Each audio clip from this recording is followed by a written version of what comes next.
भारतीय कला और संस्कृति, इसमें सारी डिटेल, और इसमें पूरा आप ये कह सकते हैं कि सारी चीज़ें कवर अप हो जाएंगी, जैसे कि प्राचीन भारत, फिर मध्यकालीन भारत और फिर आधुनिक भारत। ठीक है, तो यहाँ पे कुछ आपको हैंड रिटेन नोट्स मिलेंगे, उसके बाद कुछ जो होंगे वो प्रिंटेड नोट्स मिलेंगे, और वन बाय वन ये तीनों, मतलब आप ये कह सकते हैं कि एंशियंट है, मेडिवल है और मॉडर्न है, तीनों का जो आर्ट एंड कल्चर से रिलेटेड एक एरिया है, वो सारी चीज़ें हम कवर करेंगे। क्या क्या हम कवर करेंगे इस पूरे सेशन में? तो प्राचीन भारत के इतिहास की अगर बात करेंगे तो इसमें सबसे पहला आएगा हड़प्पाई कला, फिर मौर्यकालीन कला, फिर मौर्योत्तर कला, फिर गुप्तकालीन कला और फिर दक्षिण भारतीय कला। तो इतना जो हो जाएगा ये तो हो जाएगा एंशियंट हिस्ट्री का। अगर मिडिवल हिस्ट्री की बात करेंगे तो आपको दिल्ली सल्तनत और मुगल काल, इन दोनों में जो आर्ट एंड कल्चर का पार्ट है वो सारी चीज़ें आ जाएंगी। उसके बाद ऐसे ही आधुनिक भारत में कि इंडो गॉथिक शैली क्या होती है और नौ रोमन शैली क्या होती है, वो सारी चीज़ें यहाँ पे कवर हो जाएंगी। ठीक है, तो ये हिस्ट्री में जो आर्ट एंड कल्चर का पूरा एक टॉपिक होता है वो सारी चीज़ें हम यहाँ पे कवर कर लेंगे। अब इसमें आपको कुछ तो हैंड रिटेन नोट्स मिल जाएंगे, जैसे कि यहाँ पे हमने ड्रा करके रखा है सिंपली आसानी के लिए, जिससे आप इनको प्रीलिम्स में भी सीधे सीधे प्रश्न इससे पूछे जाते हैं, और अगर मुख्य परीक्षा में आ रहे हैं तो चीज़ों को आप अच्छी तरीके से एक्सपेंड करके उनको लिख सकें। तो यहाँ पे सबसे पहले हम शुरू करेंगे हड़प्पा कला। ठीक है, उसके बाद फिर मौर्यकालीन, उसके बाद फिर मौर्योत्तर और फिर गुप्तकालीन, और उसके बाद फिर दक्षिण भारतीय कला। ये नोट्स इस तरह से बनाए गए कि जो लास्ट ईयर के ऑब्जेक्टिव प्रश्न या जो सब्जेक्टिव प्रश्न है वो सारे इसमें कवर अप हो जाए। तो हड़प्पाई कला और वास्तुकला। ठीक है, देखिए सबसे बेसिक सी डिफरेंस होती है कि वास्तुकला और मूर्ति कला में डिफरेंस क्या होता है। तो मतलब आसान चीज़ें हैं कि वास्तुकला जो होता है भवनों के डिज़ाइन और निर्माण से संदर्भित होता है, और जो मूर्ति कला होती है वो मतलब त्रिआयामी एक संरचना होती है। वास्तुकला के बारे में बात करेंगे तो ये पत्थर है, लकड़ी है, कांच, इस तरह से चीज़ों से बनाए जाते हैं। और मूर्तियाँ जो होती हैं एक प्रकार की सामग्री से ही बनी होती हैं, जैसे कि अगर वो धातु की बनी है तो धातु की बनेगी, मिट्टी की बनी है तो फिर मिट्टी की बनेगी। ठीक है, अगर एग्जाम्पल की बात करेंगे तो वास्तुकला में तो फिर वो ताजमहल आ जाएगा या लाल किला आ जाएगा, और अगर मूर्ति कला के एग्जाम्पल की बात करेंगे तो फिर नटराज की मूर्ति है या फिर नर्तकी की कांस्य मूर्ति, इस तरह से। तो ये बेसिक डिफरेंस आप समझ रहे होंगे। तो हड़प्पाई कला और वास्तुकला में देखिए उत्खनन के पश्चात प्राप्त मूर्तियाँ क्या क्या हुई, तो वो मूर्तियाँ प्राप्त हुई, मोहरे प्राप्त हुई और मृदभांड प्राप्त हुए, और वहाँ से आभूषण प्राप्त हुए। इन्हीं के अकॉर्डिंग हम चीज़ों को यहाँ पे एक्सप्लेन कर रहे हैं। अगर आप वास्तुकला की बात करें तो वास्तुकला कैसी थी हड़प्पा की, तो वो आयताकार ग्रिड पैटर्न था। सड़कें जो थी वो एक दूसरे को समकोण पर काटती थी। 3 प्रकार के भवन की जानकारी हमें मिलती है। कौन कौन से? तो पहला तो निवास गृह था, दूसरा सार्वजनिक भवन था, और तीसरा जो था वो सार्वजनिक स्नानागार था।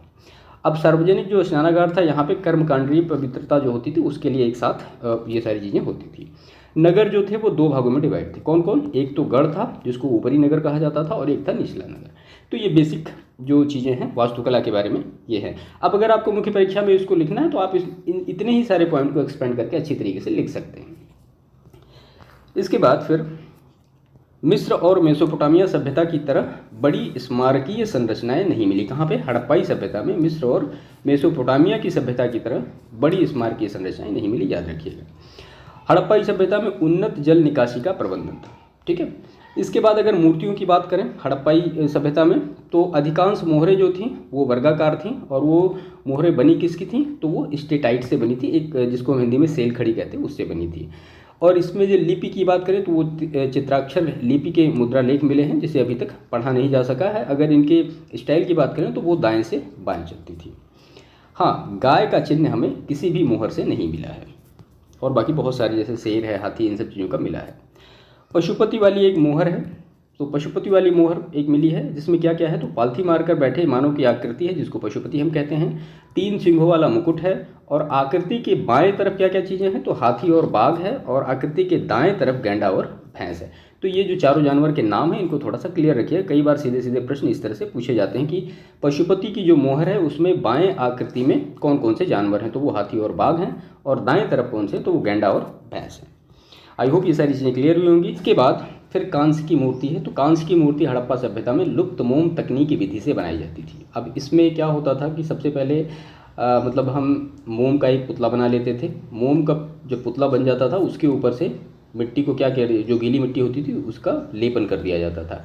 अब जब मिट्टी ऊपर से सूख जाती थी तो ये जो अंदर इसके मोम है कहीं भी एक छेद करके इसको गर्म करके जो मोम होता था वो गल जाता था, तो उसको बाहर निकाल लिया जाता था।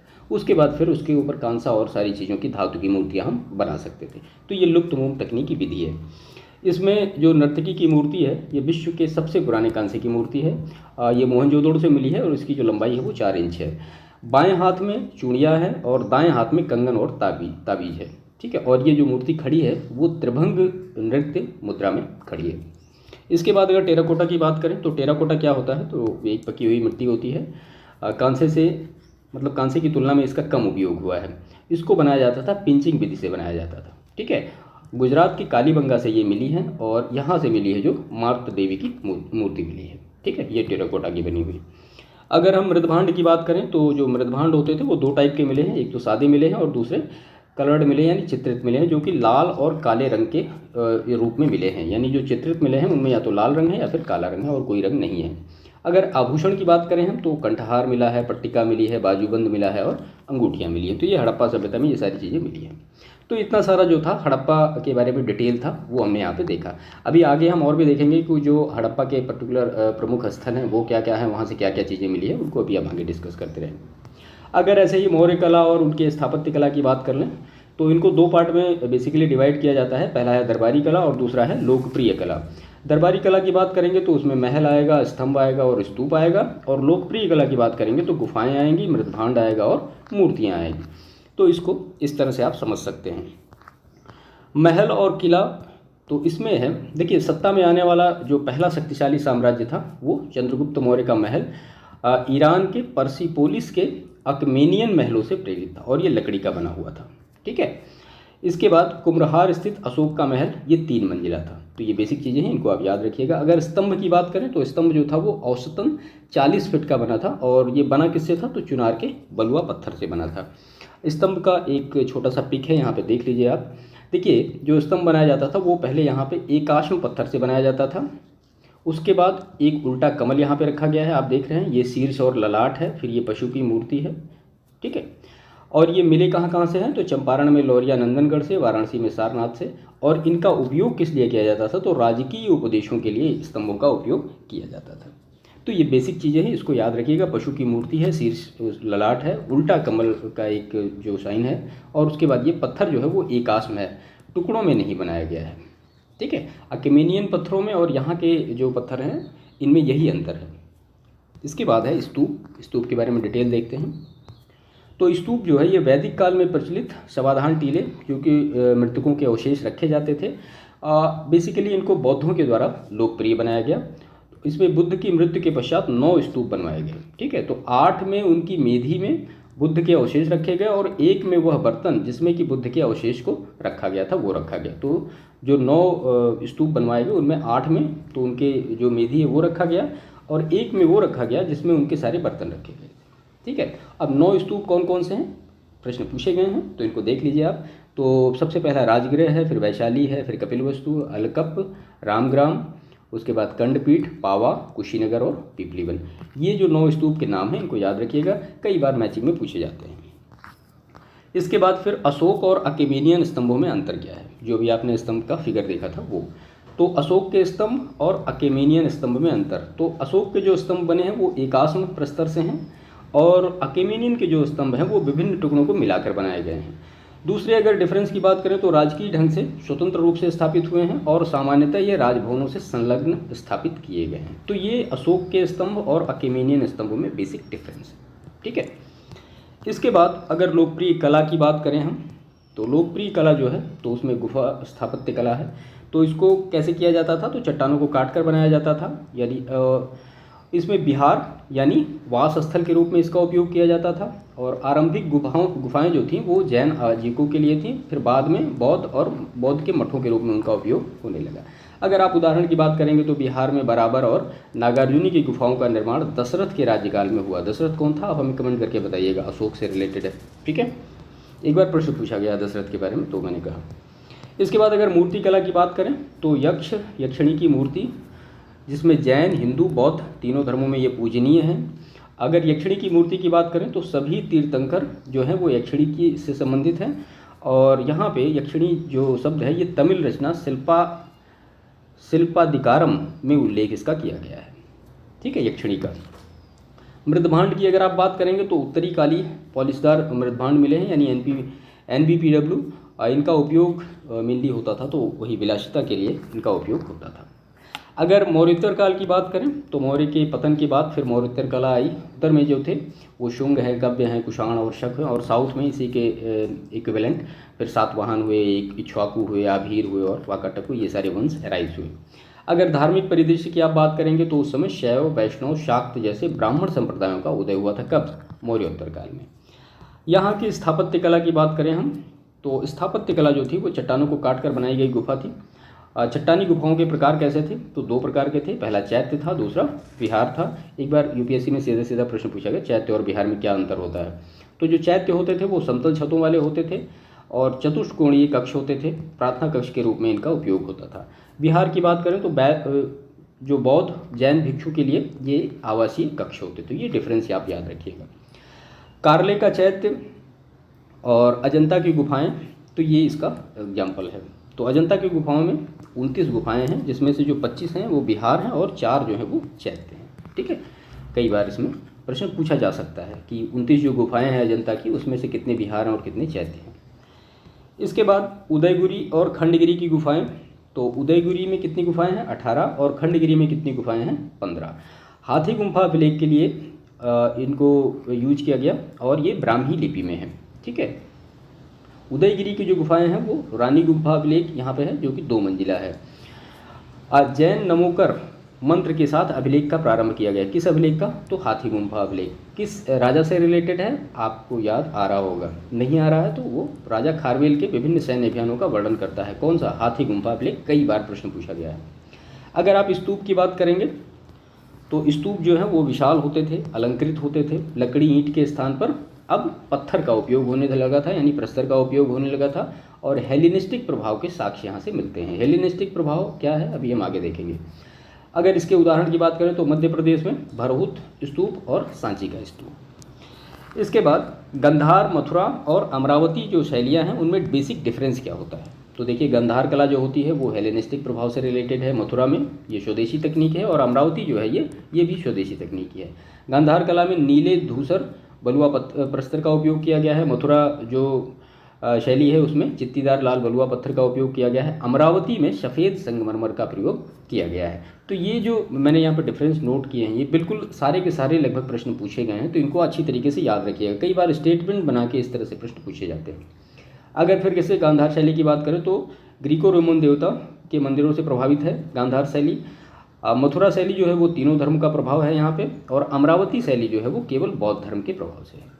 अमरावती शैली कहाँ पे है आप हमें कमेंट करके बताइएगा।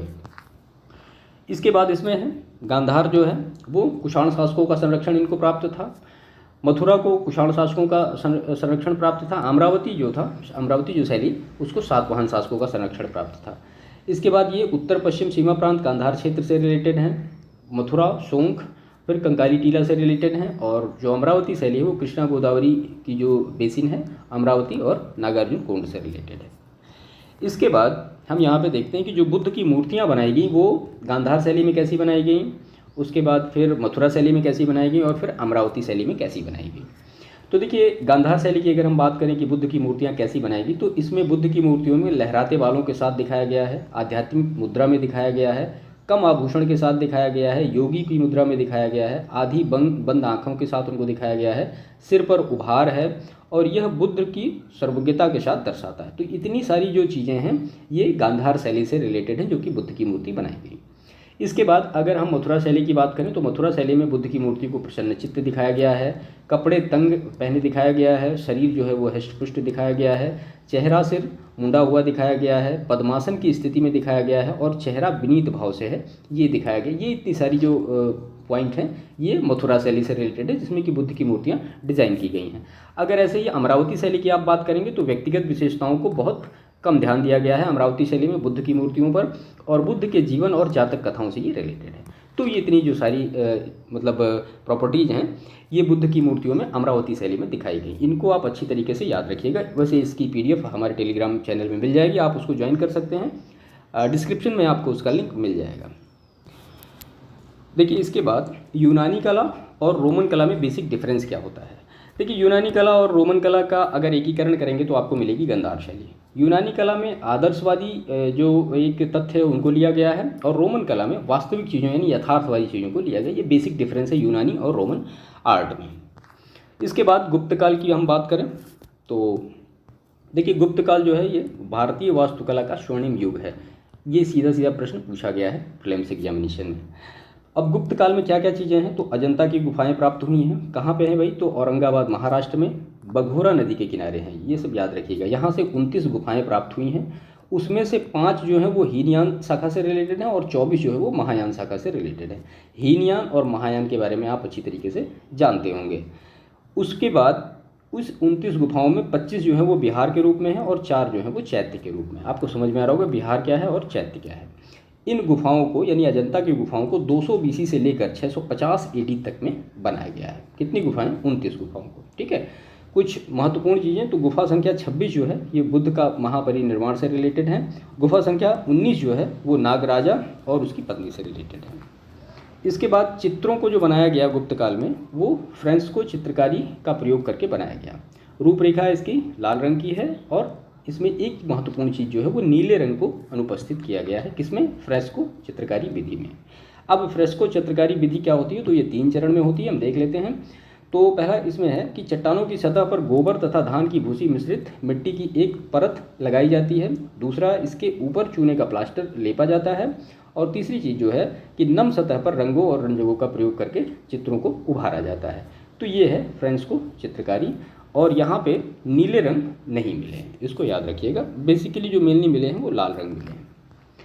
अजंता की गुफाओं के बारे में हमने डिटेल देखी। अब हम देखते हैं एलोरा की गुफाएं। तो एलोरा की जो गुफाएं हैं वो 32 गुफाएं हैं, जिसमें से 16 ब्राह्मणीय शैली से रिलेटेड हैं, 12 बौद्ध शैली से रिलेटेड हैं और 4 जो हैं वो जैन शैली से रिलेटेड हैं।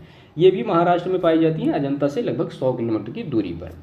और ये बनाई गई 5वीं से लेकर 11वीं शताब्दी के बीच में। कुछ महत्वपूर्ण फैक्ट हैं एलोरा की गुफाओं से रिलेटेड। तो गुफा संख्या 10 जो है ये बौद्ध चैत्य गुफा विश्वकर्मा के रिलेटेड है। गुफा संख्या 14 जो है वो रावण की खाई से रिलेटेड है। गुफा संख्या 15 जो है वो दशावतार मंदिर है। गुफा संख्या 16 जो है यहाँ पे कैलाश मंदिर है, जिसको बनवाया था कृष्ण प्रथम ने, और ये केवल एक ही चट्टान से बनाई गई है। इसके बाद गुफा संख्या 32 इंद्र सभा, गुफा संख्या 33 जो है वो जगन्नाथ सभा। ये दोनों जो हैं ये जैन गुफाओं से रिलेटेड है। इसके बाद फिर बाघ की गुफाएं हैं। तो बाघ की गुफाएं कहाँ हैं, तो मध्य प्रदेश में बाघ नदी पर 6वीं शताब्दी के आसपास इसको बनाया गया है। ठीक है, और ये बौद्ध गुफाओं का एक समूह है। सॉरी, ये 9 बौद्ध गुफाओं का एक समूह है बाघ की गुफाएं। जूनागढ़ की गुफाएं कहाँ हैं, गुजरात में है। नासिक की गुफाएं कहाँ हैं, तो ये 24 बौद्ध गुफाओं का एक समूह है। इसको पांडव लेनी के नाम से भी जाना जाता है। किसको, नासिक की गुफाओं को। उसके बाद मंडपेश्वर की गुफाएं हैं, कहाँ पे, बोरीवली मुंबई में।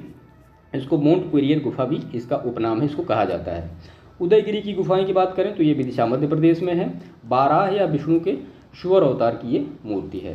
देखिए, उदयगिरी को कई बार कन्फ्यूजन होता है कि ये जो गुफा है ये कहाँ है, उड़ीसा में है, तो इसको ध्यान रखिएगा। उदयगिरी की गुफा जो है वो विदिशा मध्य प्रदेश में है। इससे रिलेटेड अगर स्तूप की बात करें तो स्तूप गुप्त काल के दौरान मतलब स्तूपों का निर्माण बहुत कम हुआ, लेकिन एक है सारनाथ में धमेक स्तूप। कई बार यूपी स्पेशल के इस तरह से प्रश्न में पूछे गए कि धमेक स्तूप को आपको मैच करना है कहाँ है, तो वो सारनाथ में। ठीक है, तो ये कुछ महत्वपूर्ण चीज़ें थी। इसके बाद कुछ प्रिंटेड नोट्स हैं जो कि आर्ट एंड कल्चर से ही रिलेटेड हैं, इनको भी हम 1 बाय 1 यहाँ पर डिस्कस करते हैं। सिंधु घाटी सभ्यता के महत्वपूर्ण स्थल और उनकी पुरातात्विक प्राप्तियाँ। ठीक है, ये प्रश्न आप अगर पेपर उठा के देखेंगे तो आपको निश्चित तौर पे मिलेंगे। और ये पूरा सेशन ऐसा होगा कि प्रीलिम्स और मेंस आर्ट एंड कल्चर से जितने भी प्रश्न आएंगे वो लगभग आपको सारे यहाँ से मिल जाएंगे। तो सबसे पहला इसमें है हड़प्पा। हड़प्पा कहाँ है, पाकिस्तान में है, रावी नदी के तट पर है। क्या क्या चीज़ें हैं यहाँ पे, तो विशाल चबूतरों वाले 6 अन्नागारों की 2 कतारें हैं। लिंग और योनि के पाषाण प्रतीक है। मातृ देवी की मूर्ति, लकड़ी की ओखली में गेहूं और जौ, पासा मिला है, ताम्र तुला और दर्पण मिला है। इसके अतिरिक्त कांस्य धातु की बनी हिरण का पीछा करते हुए कुत्ते की मूर्ति और लाल बलुआ पत्थर से बना पुरुष धड़ खुदाई में प्राप्त हुआ। तो इतनी सारी चीज़ें हड़प्पा से मिली हैं और हड़प्पा कहाँ पे है, रावी नदी के तट पर है। एक एक मैं कहूँ कि शब्द महत्वपूर्ण है और लगभग सारे के सारे पूछे ही गए हैं एग्जामिनेशन में। उसके बाद है मोहनजोदड़ो। तो मोहनजोदड़ो कहाँ है, ये सिंध नदी के तट पर है और ये पाकिस्तान में है। यहाँ से क्या क्या मिला है, तो बृहद स्नानागार मिला है, बृहद अन्नागार मिला है, दाह संस्कार पश्चात समाधान, दाढ़ी वाले पुजारी की मूर्ति यहाँ से मिली है, नर्तकी की प्रसिद्ध कांस्य मूर्ति मिली है और पशुपति की मोहर मिली है। पशुपति की मोहर के बारे में हमने डिटेल अभी देखा है कि पशुपति की मोहर में क्या क्या चीज़ें हैं, उसको आप याद रखिएगा। 4 जानवर हैं, बाएं कौन है, दाएं कौन है, इन सब सारी चीज़ों के बारे में क्लियरिटी रखिएगा अच्छी तरीके से। इसके बाद धौलावीरा, धौलावीरा कहाँ है, गुजरात में है। तो यहाँ से मिला है विशाल जलाशय, अद्वितीय जल दोहन प्रणाली, स्टेडियम मिला है, बांध और तटबंध मिले हैं, विज्ञापन पट्टिका की भांति 10 बड़े आकार के संकेताक्षरों वाला एक अभिलेख मिला है। लोथल कहाँ है, तो ये गुजरात में है। सिंधु घाटी सभ्यता का मैनचेस्टर कहा जाता है लोथल को। समुद्री व्यापार का महत्वपूर्ण स्थल है गोदी, सौदाह के अवशेष को दफनाने की प्रथा, धान की भूसी, अग्नि वेदिकाएँ, चित्रित भांड, आधुनिक शतरंज, घोड़े और जहाज के टेराकोटा की आकृति, 45 डिग्री, 90 डिग्री और 180 डिग्री कोण नापने वाले उपकरण, ये सारी चीज़ें मिली हैं लोथल से। ठीक है। उसके बाद घग्गर हागरा की धारा में पाकिस्तान में, ये कहाँ स्थित है, गनेरीवाल में। राखीगढ़ी हरियाणा में है, सिंधु घाटी सभ्यता का सबसे बड़ा स्थल है ये, और यहाँ से मिला है अन्नागार, समाधि क्षेत्र, नालियाँ मिली हैं, टेराकोटा की ईंटें मिली हैं। रोपड़ तो भारत में पंजाब में सतलज नदी के तट पर स्थित है। अंडाकार गड्ढे के में मानव शवादहन के साथ कुत्ता दफन किया गया है, कहाँ पे, रोपड़ में। उसके बाद फिर लोथल और कालीबंगा, ये राजस्थान में है। यहाँ से मिला चूड़ी का कारखाना, खिलौना गाड़ियाँ, ऊँट की हड्डियाँ, अलंकृत ईंट, गढ़ी और निचला नगर है। उसके बाद ये सुरकोटदा है, कोटदा है, गुजरात में है। तो यहाँ से मिला है घोड़े की हड्डियों का पहला वास्तविक अवशेष। इसके बाद बनावली हरियाणा, तो बनावली हरियाणा से क्या क्या मिला, तो सूखी हुई सरस्वती नदी पर खिलौने का हल, जौ मिला है, लापीस लाजुली मिला है, अग्नि वेदिकाएँ मिली हैं यहाँ से, अंडाकार आकार की बस्ती और अरीय गलियों वाला एकमात्र नगर मिला है। आलमगीरपुर मेरठ जो कि उत्तर प्रदेश में है, उत्तर प्रदेश में यमुना नदी के तट पर सिंधु घाटी सभ्यता का क्या है, सबसे पूर्वी स्थल है। प्रमुख खोज तांबे के बने हुए टूटे फलक, मिट्टी की बनी हुई वस्तुएं और नांद पर कपड़ों की छाप, ये मिला है मेरठ से यानी आलमगीरपुर से। उसके बाद फिर मेहरगढ़ पाकिस्तान को सिंधु घाटी सभ्यता का अग्रदूत माना जाता है। यहाँ से मिट्टी के बर्तन, तांबे के औजार मिले हैं। तो ये कुछ हड़प्पाकालीन प्रमुख स्थल थे जहाँ से क्या क्या चीज़ें मिली हैं, वो सारी चीज़ें हमने यहाँ पे की हैं। इनको बिल्कुल सारी चीज़ों को अच्छी तरीके से याद करिएगा। प्रश्न इससे 1-2 लगातार लगभग पूछे ही पूछे गए हैं और इतने जो हैं ये लगभग आपको कहीं ना कहीं मिल जाएंगे।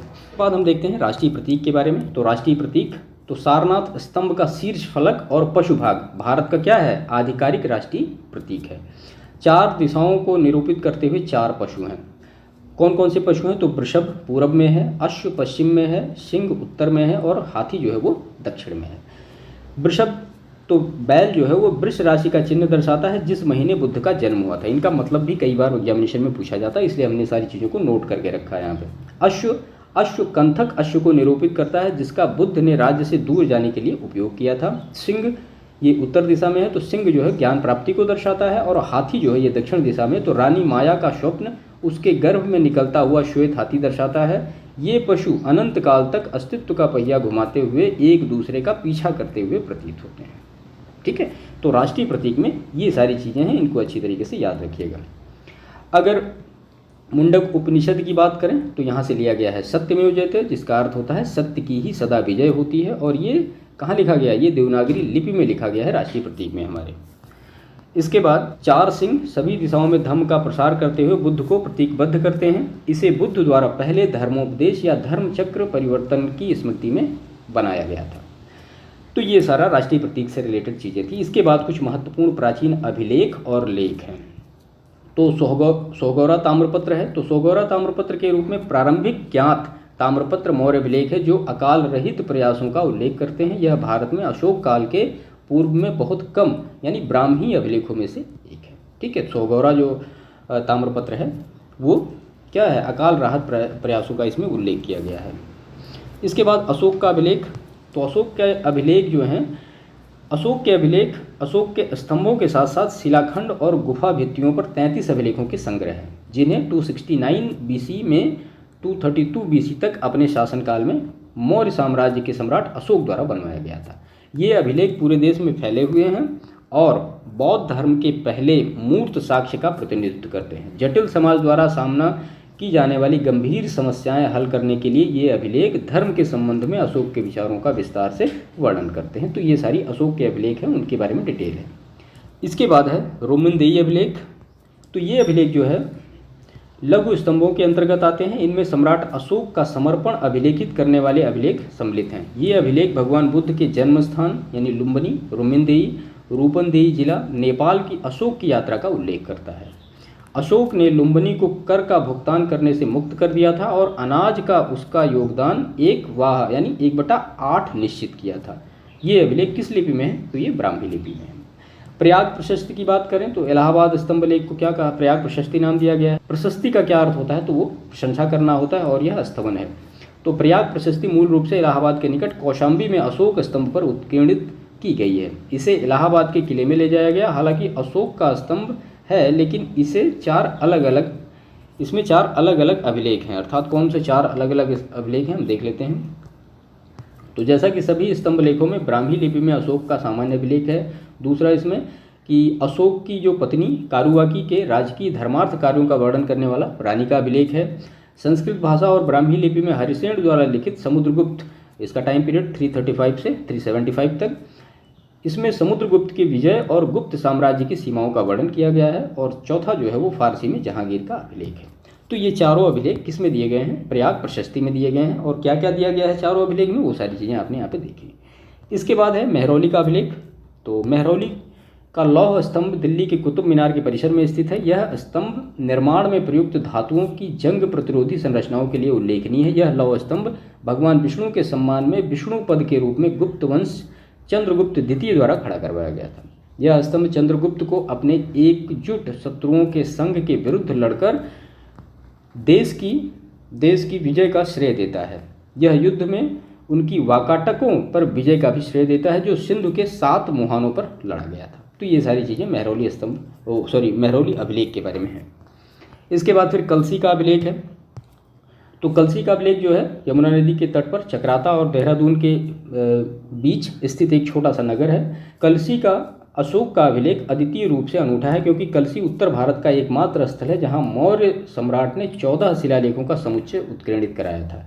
इन अभिलेखों की भाषा कैसी है? तो वो प्राकृत है। और लिपि कैसी है? तो वो ब्राह्मी है। ये शिलालेख 450 बीसी के आसपास उत्कीर्णित कराया गया था। और क्वार्ट्ज पत्थर से बना ये शिलालेख बौद्ध धर्म में अपना लेने पर अपने आंतरिक प्रशासन में अशोक का मानवतावादी दृष्टिकोण का प्रतिबिंबित करता है। साथ ही ये अहिंसा और युद्ध निषेध के प्रति प्रतिबद्धता की नीतियों को भी दर्शाते हैं। यह अभिलेख उसके द्वारा आध्यात्मिकता का मार्ग ग्रहण कर लेने के बाद उसके जीवन में प्रकाश डालते हैं। तो ये कलसी के अभिलेख के बारे में कुछ महत्वपूर्ण चीज़ें थी, याद रखिएगा। मास्की का अभिलेख। तो मास्की का ये कर्नाटक के रायचूर जिले में स्थित है और एक गांव में पुरातात्विक स्थल है। यह स्थल तुंगभद्रा की सहायक नदी मास्की नदी के किनारे स्थित है। इस स्थल से सम्राट अशोक का लघु राजदेश मिलता है। यह राजादेश सम्राट अशोक का पहला वैसा राजादेश है जिसमें देव नाम प्रिय या पियदसी की बजाय अशोक का नाम है। ठीक है, ये प्रश्न पूछा गया है कि कौन सा अभिलेख है जिसमें अशोक का जो नाम है वो अशोक लिखा गया है, देव नाम पी या पियदसी नहीं लिखा गया। तो वो मास्की का अभिलेख है। ये प्रश्न पूछा गया है। यह अभिलेख धर्म शासन का साक्षी है और लोगों से बौद्ध धर्म के सिद्धांतों का पालन करने को कहता है। इसके अतिरिक्त इस अभिलेख से उत्तरी पूर्वी कर्नाटक की कृष्णा घाटी तक मौर्य साम्राज्य के प्रसार का पता चलता है। कलिंग जो राजा देश है, तो कलिंग का युद्ध अशोक के जीवन की युगांतरकारी घटना थी और उसने न केवल दिग्विजय की अपनी महत्वाकांक्षा त्याग दी, बल्कि साथ ही अहिंसा का मार्ग और बौद्ध धर्म का पालन करने का भी निर्णय लिया। इस शिला राजादेश में समुच्चय में अशोक के प्रसिद्ध 14 राजदेशों को में से 11 सम्मिलित हैं। राजदेश की भाषा क्या है? तो वो मगधी प्राकृत है और लिपि जो है वो आरंभिक ब्राह्मी है। 11वें 12वें और 13वें राजदेश स्थान पर कलिंग राजदेश ने नाम से विदित 2 विशेष राजदेश सम्मिलित कराए जो शांति और सुलह समझौता को वर्णित करते हैं। और इनका उद्देश्य क्या था? तो कलिंग के 9 विजित लोगों का प्रशमन करना था। इसके बाद ऐहोल अभिलेख। इसमें जितने भी अभिलेख लिए गए हैं सबसे प्रश्न आए हैं। तो ये कर्नाटक स्थित ऐहोल चालुक्यों की पहली राजधानी थी ऐहोल, और ऐहोल के कई अभिलेख मिले हैं, लेकिन मेगुत्ती मंदिर से मिला अभिलेख जो लोकप्रिय रूप से ऐहोल अभिलेख के रूप में जाना जाता है। चालुक्यों की कई ऐतिहासिक घटनाओं का साक्षी है। अभिलेख संस्कृत और कन्नड़ लिपि में लिखा गया है। इस अभिलेख में पुलकेशन द्वितीय द्वारा हर्षवर्धन के पराजय और पल्लवों पर चालुक्यों की विजय का उल्लेख है। साथ ही यह अभिलेख ऐहोल से बादामी राजधानी स्थानांतरण का भी उल्लेख करता है। 610 ईस्वी से लेकर 642 ईस्वी तक शासन करने वाले पुलकेशन द्वितीय के दरबारी कवि कौन थे? तो वो रवि कीर्ति थे। ये प्रश्न पूछा गया है, इसे लिखा गया था। कौन सा अभिलेख? ऐहोल अभिलेख, याद रखिएगा। उसके बाद फिर हाथी गुम्फा अभिलेख। कई बार इससे प्रश्न पूछा गया, आप समझ रहे होंगे। तो हाथी गुम्फा अभिलेख, जिसे उड़ीसा के उदयगिरी खंडगिरी गुफाओं के हाथी गुफा अभिलेख के रूप में भी जाना जाता है, दूसरी सदी ईसा पूर्व में राजा खारवेल द्वारा उत्कीर्णित करवाया गया था। हाथी गुम्फा अभिलेख में प्राकृत भाषा और ब्राह्मी लिपि में 70 पंक्तियां हैं। उदयगिरी की गुफाओं में मिला हाथी गुम्फा का अभिलेख कलिंग शासक खारवेल के संबंध में मुख्य जानकारी का स्रोत है। हाथी गुम्फा अभिलेख एक राजा, एक विजेता, संस्कृति और जैन धर्म के एक संरक्षक के रूप में खारवाल के इतिहास की भाती है। देखिए, खारवेल जो था ये जैन धर्म का संरक्षक था और ये इससे रिलेटेड हाथी गुम्फा अभिलेख से ही सारी जानकारी मिली, किससे? राजा खारवेल के बारे में। तो ये बहुत महत्वपूर्ण है। अब अगर इसमें अभिलेखों की बात कर लें तो हाथी गुम्फा अभिलेख से कई बार प्रश्न, ऐहोल से कई बार प्रश्न पूछे गए हैं, कलिंग से प्रश्न पूछे गए, मास्की से प्रश्न लगभग हर परीक्षा में पूछा जाता है, कलसी से प्रश्न पूछा गया है। उसके बाद मेहरौली स्तंभ है, प्रयाग प्रशस्ति से तो अक्सर आता है, ये समुद्रगुप्त से भी रिलेटेड है, आप देख ही रहे हैं। रोमिंदेई से लिखा गया है, कई बार प्रश्न आए हैं। तो ये जो महत्वपूर्ण अभिलेख हैं इनके बारे में आप अच्छी तरीके से समझिए। एक मतलब निश्चित तौर पर प्रश्न इससे इधर उधर घुमा फिरा के पूछे जाते हैं।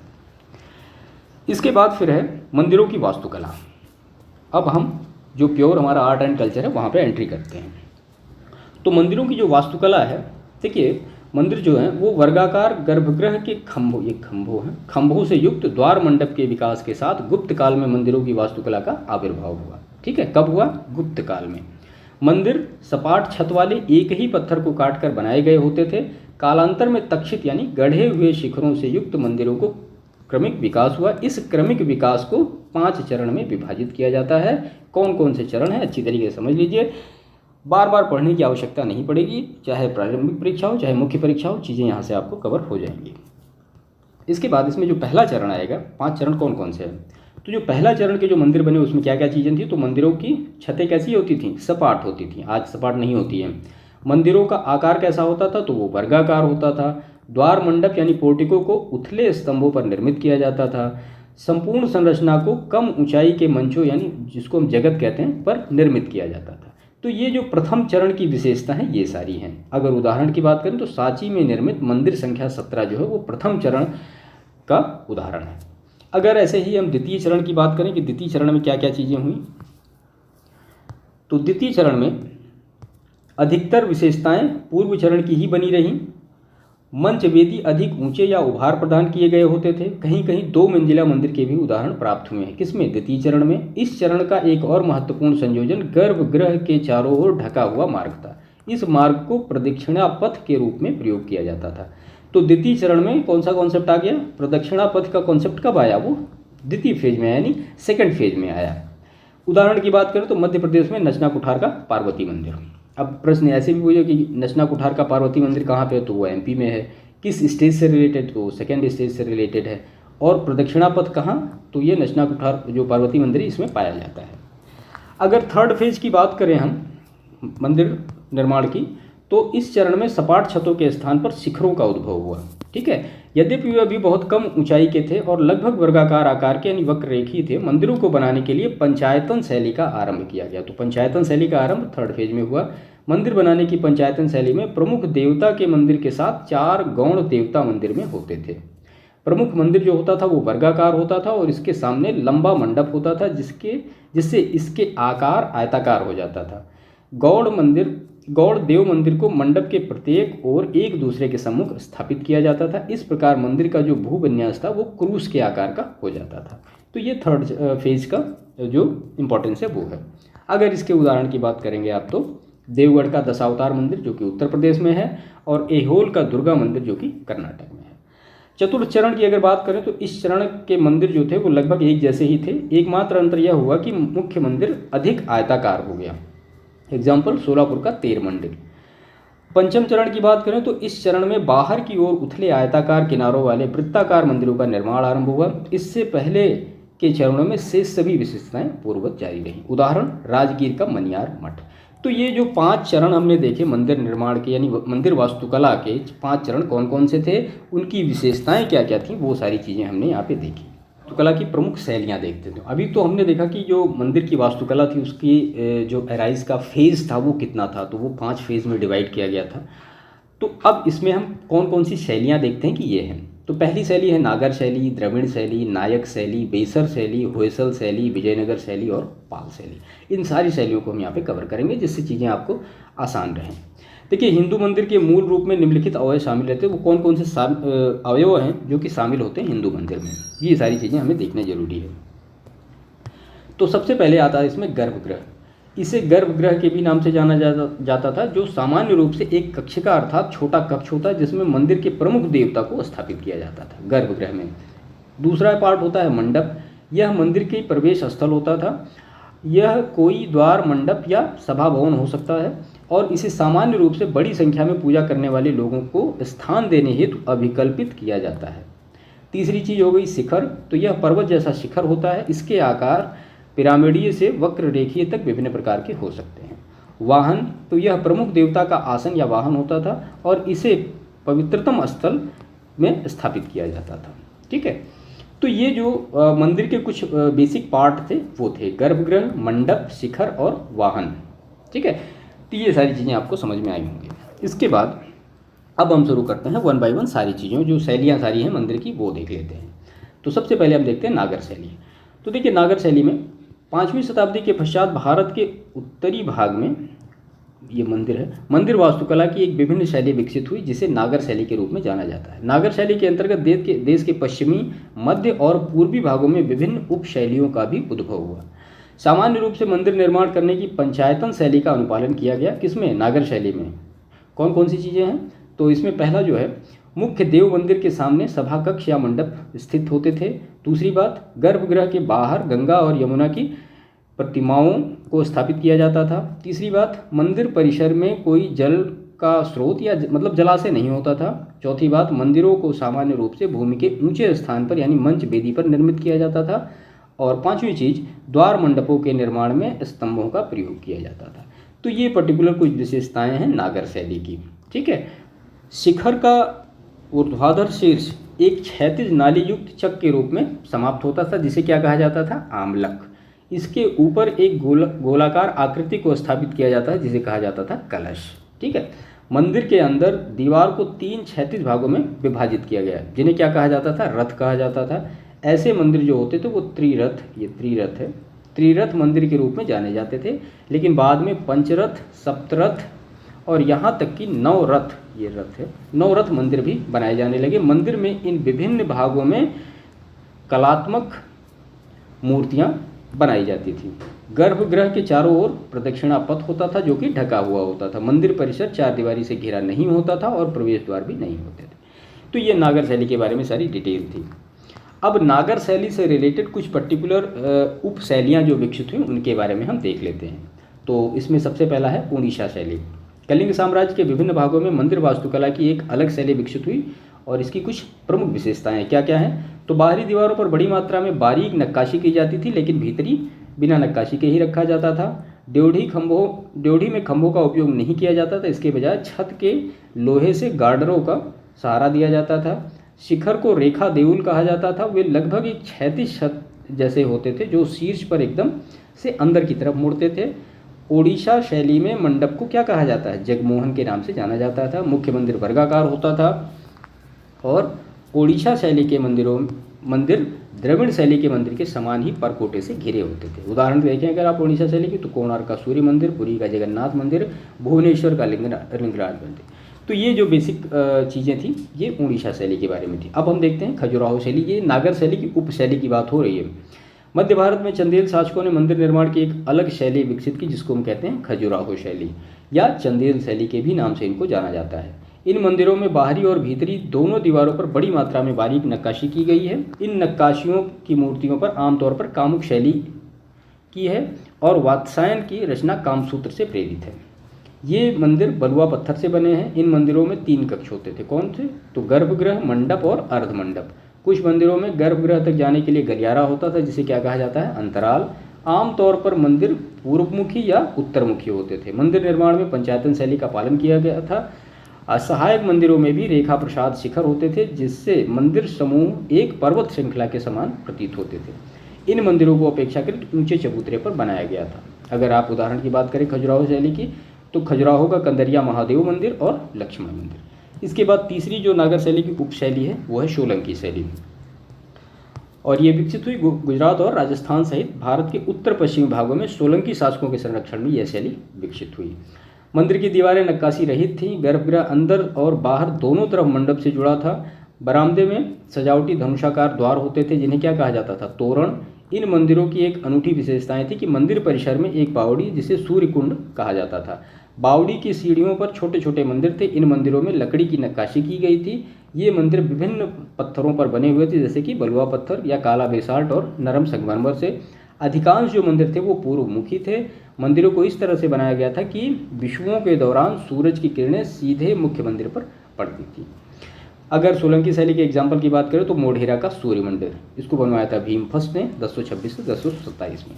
तो ये नागर शैली की तीनों उपशैली के बारे में हमने यहाँ पे डिस्कस किया। दक्षिण भारतीय कला, ठीक है, जिसको कि हम द्रविड़ कलाएँ भी कहते हैं। अब द्रविड़ कला में अलग अलग टाइप के समूह हैं, जैसे कि महेंद्र समूह है, फिर उसके बाद नरसिंह समूह आपको मिलेगा, फिर राज सिंह शैली मिलेगी। तो ये 1 बाय 1 अभी आगे हम देखते रहेंगे। तो इसमें दक्षिण भारत में मंदिर वास्तुकला का क्या स्वरूप रहा है। देखिए, जिस तरह से उत्तर भारत में विभिन्न उपशैलियों के साथ नागर शैली विकसित हुई, उसी प्रकार दक्षिण भारत में मंदिर वास्तुकला की एक विशिष्ट शैली विकसित हुई, और उसी शैली को हम क्या कहते हैं, द्रविड़ शैली या दक्षिण भारतीय कला। दक्षिण भारत में मंदिर वास्तुकला पल्लव शासक महेंद्र वर्मन की देखरेख में शुरू हुई। पल्लव वंश के दौरान बनाए गए मंदिरों में व्यक्तिगत शासकों की अलग अलग शैलियाँ परिलक्षित होती हैं। इन्हें कालक्रमानुसार 4 चरणों में वर्गीकृत किया जा सकता है। किस शासनकाल की बात हो रही है, पल्लव शासनकाल की, ठीक है। तो अगर सीधा सा प्रश्न आता है कि दक्षिण भारत में या द्रविड़ शैली को मेनली स्टार्ट करने वाला कौन, तो वो पल्लव शासक महेंद्र वर्मन, और इन्हीं के शासनकाल में अधिकतर जो मंदिर बनाए गए वो बनाए गए। अब उनकी जो पर्टिकुलर विशेषताएं हैं उनको 1 बाय 1 हम देख लेते हैं। इसमें सबसे पहला है महेंद्र समूह। तो महेंद्र समूह में यह पल्लव मंदिर वास्तुकला का पहला चरण था, ठीक है। महेंद्र वर्मन के शासन में चट्टानों को काटकर मंदिरों का निर्माण किया गया। इस दौरान मंदिरों को क्या कहा जाता था, मंडप कहा जाता था, जबकि नागर शैली में मंडप का मतलब केवल सभा हाल ही होता था। तो ये सब चीज़ें थोड़ा डिफरेंशिएट रखिएगा। देखिए, प्रीलिम्स में इस तरह से प्रश्न आ जाते हैं तो हमें लगता है कि ये पता नहीं कहाँ से पूछे गए हैं। तो दक्षिण भारत में मंदिरों को क्या कहा जाता था, मंडप कहा जाता था, और नागर शैली में मंडप का मतलब क्या होता था, ये सभा हाल होता था। इसके बाद दूसरा है नरसिंह समूह। इसे दक्षिण भारत में मंदिर स्थापत्य के विकास का दूसरा चरण कहा जाता है, ठीक है। इसमें ये चट्टानों को काटकर बनाए गए इन मंदिरों को आकर्षक उत्कृष्ट मूर्तियों द्वारा सजाया गया। नरसिंह वर्मन के शासन में मंडप को अलग अलग रथों में विभाजित किया गया था। सबसे बड़े भाग को क्या कहा जाता था, तो धर्मराज रथ कहा जाता था, और सबसे छोटे भाग को क्या कहा जाता था, द्रौपदी रथ कहा जाता था। ये प्रश्न कई बार प्रीलिम्स परीक्षा में पूछा गया है, बीपीएससी में भी पूछा गया है, यूपीपीसीएस में पूछा गया है, और यूपीएससी में भी पूछा गया है। वास्तुकला की द्रविड़ शैली में मंदिरों की बनावट धर्मराज रथ की क्या है, प्रवृत्ति है, ठीक है। इसके बाद राज सिंह शैली क्या है, तो राज सिंह वर्मन ने मंदिर निर्माण विकास के तीसरे चरण का नेतृत्व किया। इस दौरान मंदिरों की वास्तविक संरचना का विकास प्रारंभ हुआ। अगर उदाहरण की बात करें तो महाबलीपुरम का समुद्र तटीय मंदिर, कांचीपुरम का कैलाशनाथ मंदिर इत्यादि। इसके बाद नंदी वर्मन शैली, तो पल्लव वंश के दौरान मंदिर निर्माण के इस चौथे चरण का इसमें विकास हुआ। इस दौरान बनने वाले मंदिरों के आकार छोटे थे। अन्य विशेषताएं द्रविड़ शैली ही जैसी थी। पल्लव वंश के पतन के बाद चोल शासकों के काल में मंदिर वास्तुकला की एक नई शैली विकसित हुई, जिसे मंदिर स्थापत्य की द्रविड़ शैली के रूप में जाना जाता है। इसे दक्षिण भारत में मंदिरों के निर्माण में एक नया युग माना जाता है। इसके बाद इस क्षेत्र की 3 अन्य शैलियों का विकास हुआ, जैसे कि बेसर शैली, नायक शैली और विजयनगर शैली। तो ये सारी चीज़ों के बारे में हम अभी आगे देखते हैं। इसके बाद इसमें चोल कला, ठीक है। तो मंदिर वास्तुकला की द्रविड़ शैली क्या है, तो चोल शासकों के संरक्षण में दक्षिण भारत में सैकड़ों मंदिर बनवाए गए। इसमें पल्लव वास्तुकला की निरंतरता थी, पर साथ ही कुछ बदलाव भी थे। इसे मंदिर वास्तुकला की द्रविड़ शैली के रूप में जाना जाने लगा। द्रविड़ शैली की क्या क्या विशेषताएं हैं वो हम देखते हैं। तो नागर मंदिरों के विपरीत द्रविड़ शैली के मंदिर ऊंची 4 दीवारी से घिरे होते थे। सामने की दीवार में एक ऊंचा प्रवेश द्वार होता था जिसे गोपुरम कहा जाता था, ठीक है। मंदिर परिसर का निर्माण पंचायतन शैली में किया जाता था, जिसमें एक प्रधान मंदिर तथा 4 गौड़ मंदिर होते थे। देखिए, पंचायतन शैली का मतलब ये होता है कि बीच में एक प्रधान देवता की मूर्ति होगी और उसके चारों तरफ जो छोटे छोटे और उसमें वो बनाए जाएंगे, तो इसको हम कहते हैं पंचायतन शैली। द्रविड़ शैली मंदिरों में पिरामिड नुमा शिखर होते थे जो घुमावदार नहीं बल्कि ऊपर की तरफ सीधे होते थे। शिखर को क्या कहा जाता था? विमान कहा जाता था। विमान के शीर्ष पर एक अष्टकोण आकार का शिखर होता था। यह नागर मंदिर के कलश के समान था लेकिन यह गोलाकार नहीं था। द्रविड़ वास्तुकला में केवल मुख्य मंदिर के शीर्ष पर विमान होता है। इसमें नागर वास्तुकला के विपरीत अन्य सहायक मंदिरों पर विमान नहीं होता था। गर्भगृह के प्रवेश द्वार पर द्वारपाल, मिथुन और यक्ष की मूर्तियां होती थीं। मंदिर परिसर के अंदर जलाशय की उपस्थिति द्रविड़ शैली की एक अद्वितीय विशेषता है। आपने नागर शैली में देखा होगा तो वहाँ पे जलाशय की उपस्थिति नहीं थी। तो ये कुछ पर्टिकुलर जो विशेषताएं थी ये द्रविड़ शैली की थी। नागर शैली की भी ऊपर आपने देखी है। अगर उदाहरण की बात करेंगे तो तंजौर का जो बृहदेश्वर मंदिर है जो कि 1011 ईस्वी में राजराज द्वारा निर्मित कराया गया। उसके बाद गंगई कोंड चोलपुरम मंदिर गंगा डेल्टा में अपनी जीत के उपलक्ष्य में राजेंद्र प्रथम द्वारा निर्मित कराया गया था। राजराज का पुत्र था राजेंद्र प्रथम। ये सारे मंदिर द्रविड़ शैली के ऊपर बेस्ड हैं। चोल मूर्तिकला की बात करें हम तो चोल मंदिरों की सजावट में मूर्तियों पर विशेष महत्व दिया जाना चोल मंदिरों की एक महत्वपूर्ण विशेषता थी। चोल मूर्तिकला का एक महत्वपूर्ण उदाहरण नृत्य मुद्रा में नटराज की मूर्ति है। ऐहोल की रावणफाड़ी गुफा की मूर्ति से पता चलता है कि चालुक्य शासक के दौरान नटराज की मूर्ति बनाई गई थी, परंतु चोल शासक के दौरान ही यह अपने चरम पर पहुंच गई।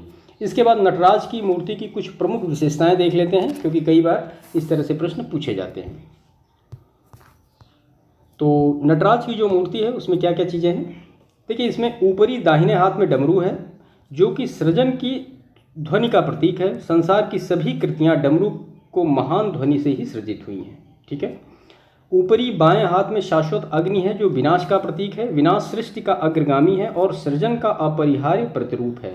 निचला दाहिना हाथ अभय मुद्रा में उठा हुआ है जो आशीर्वाद दर्शाता है और भक्तों के लिए अभयता का भाव आश्वस्त करता है।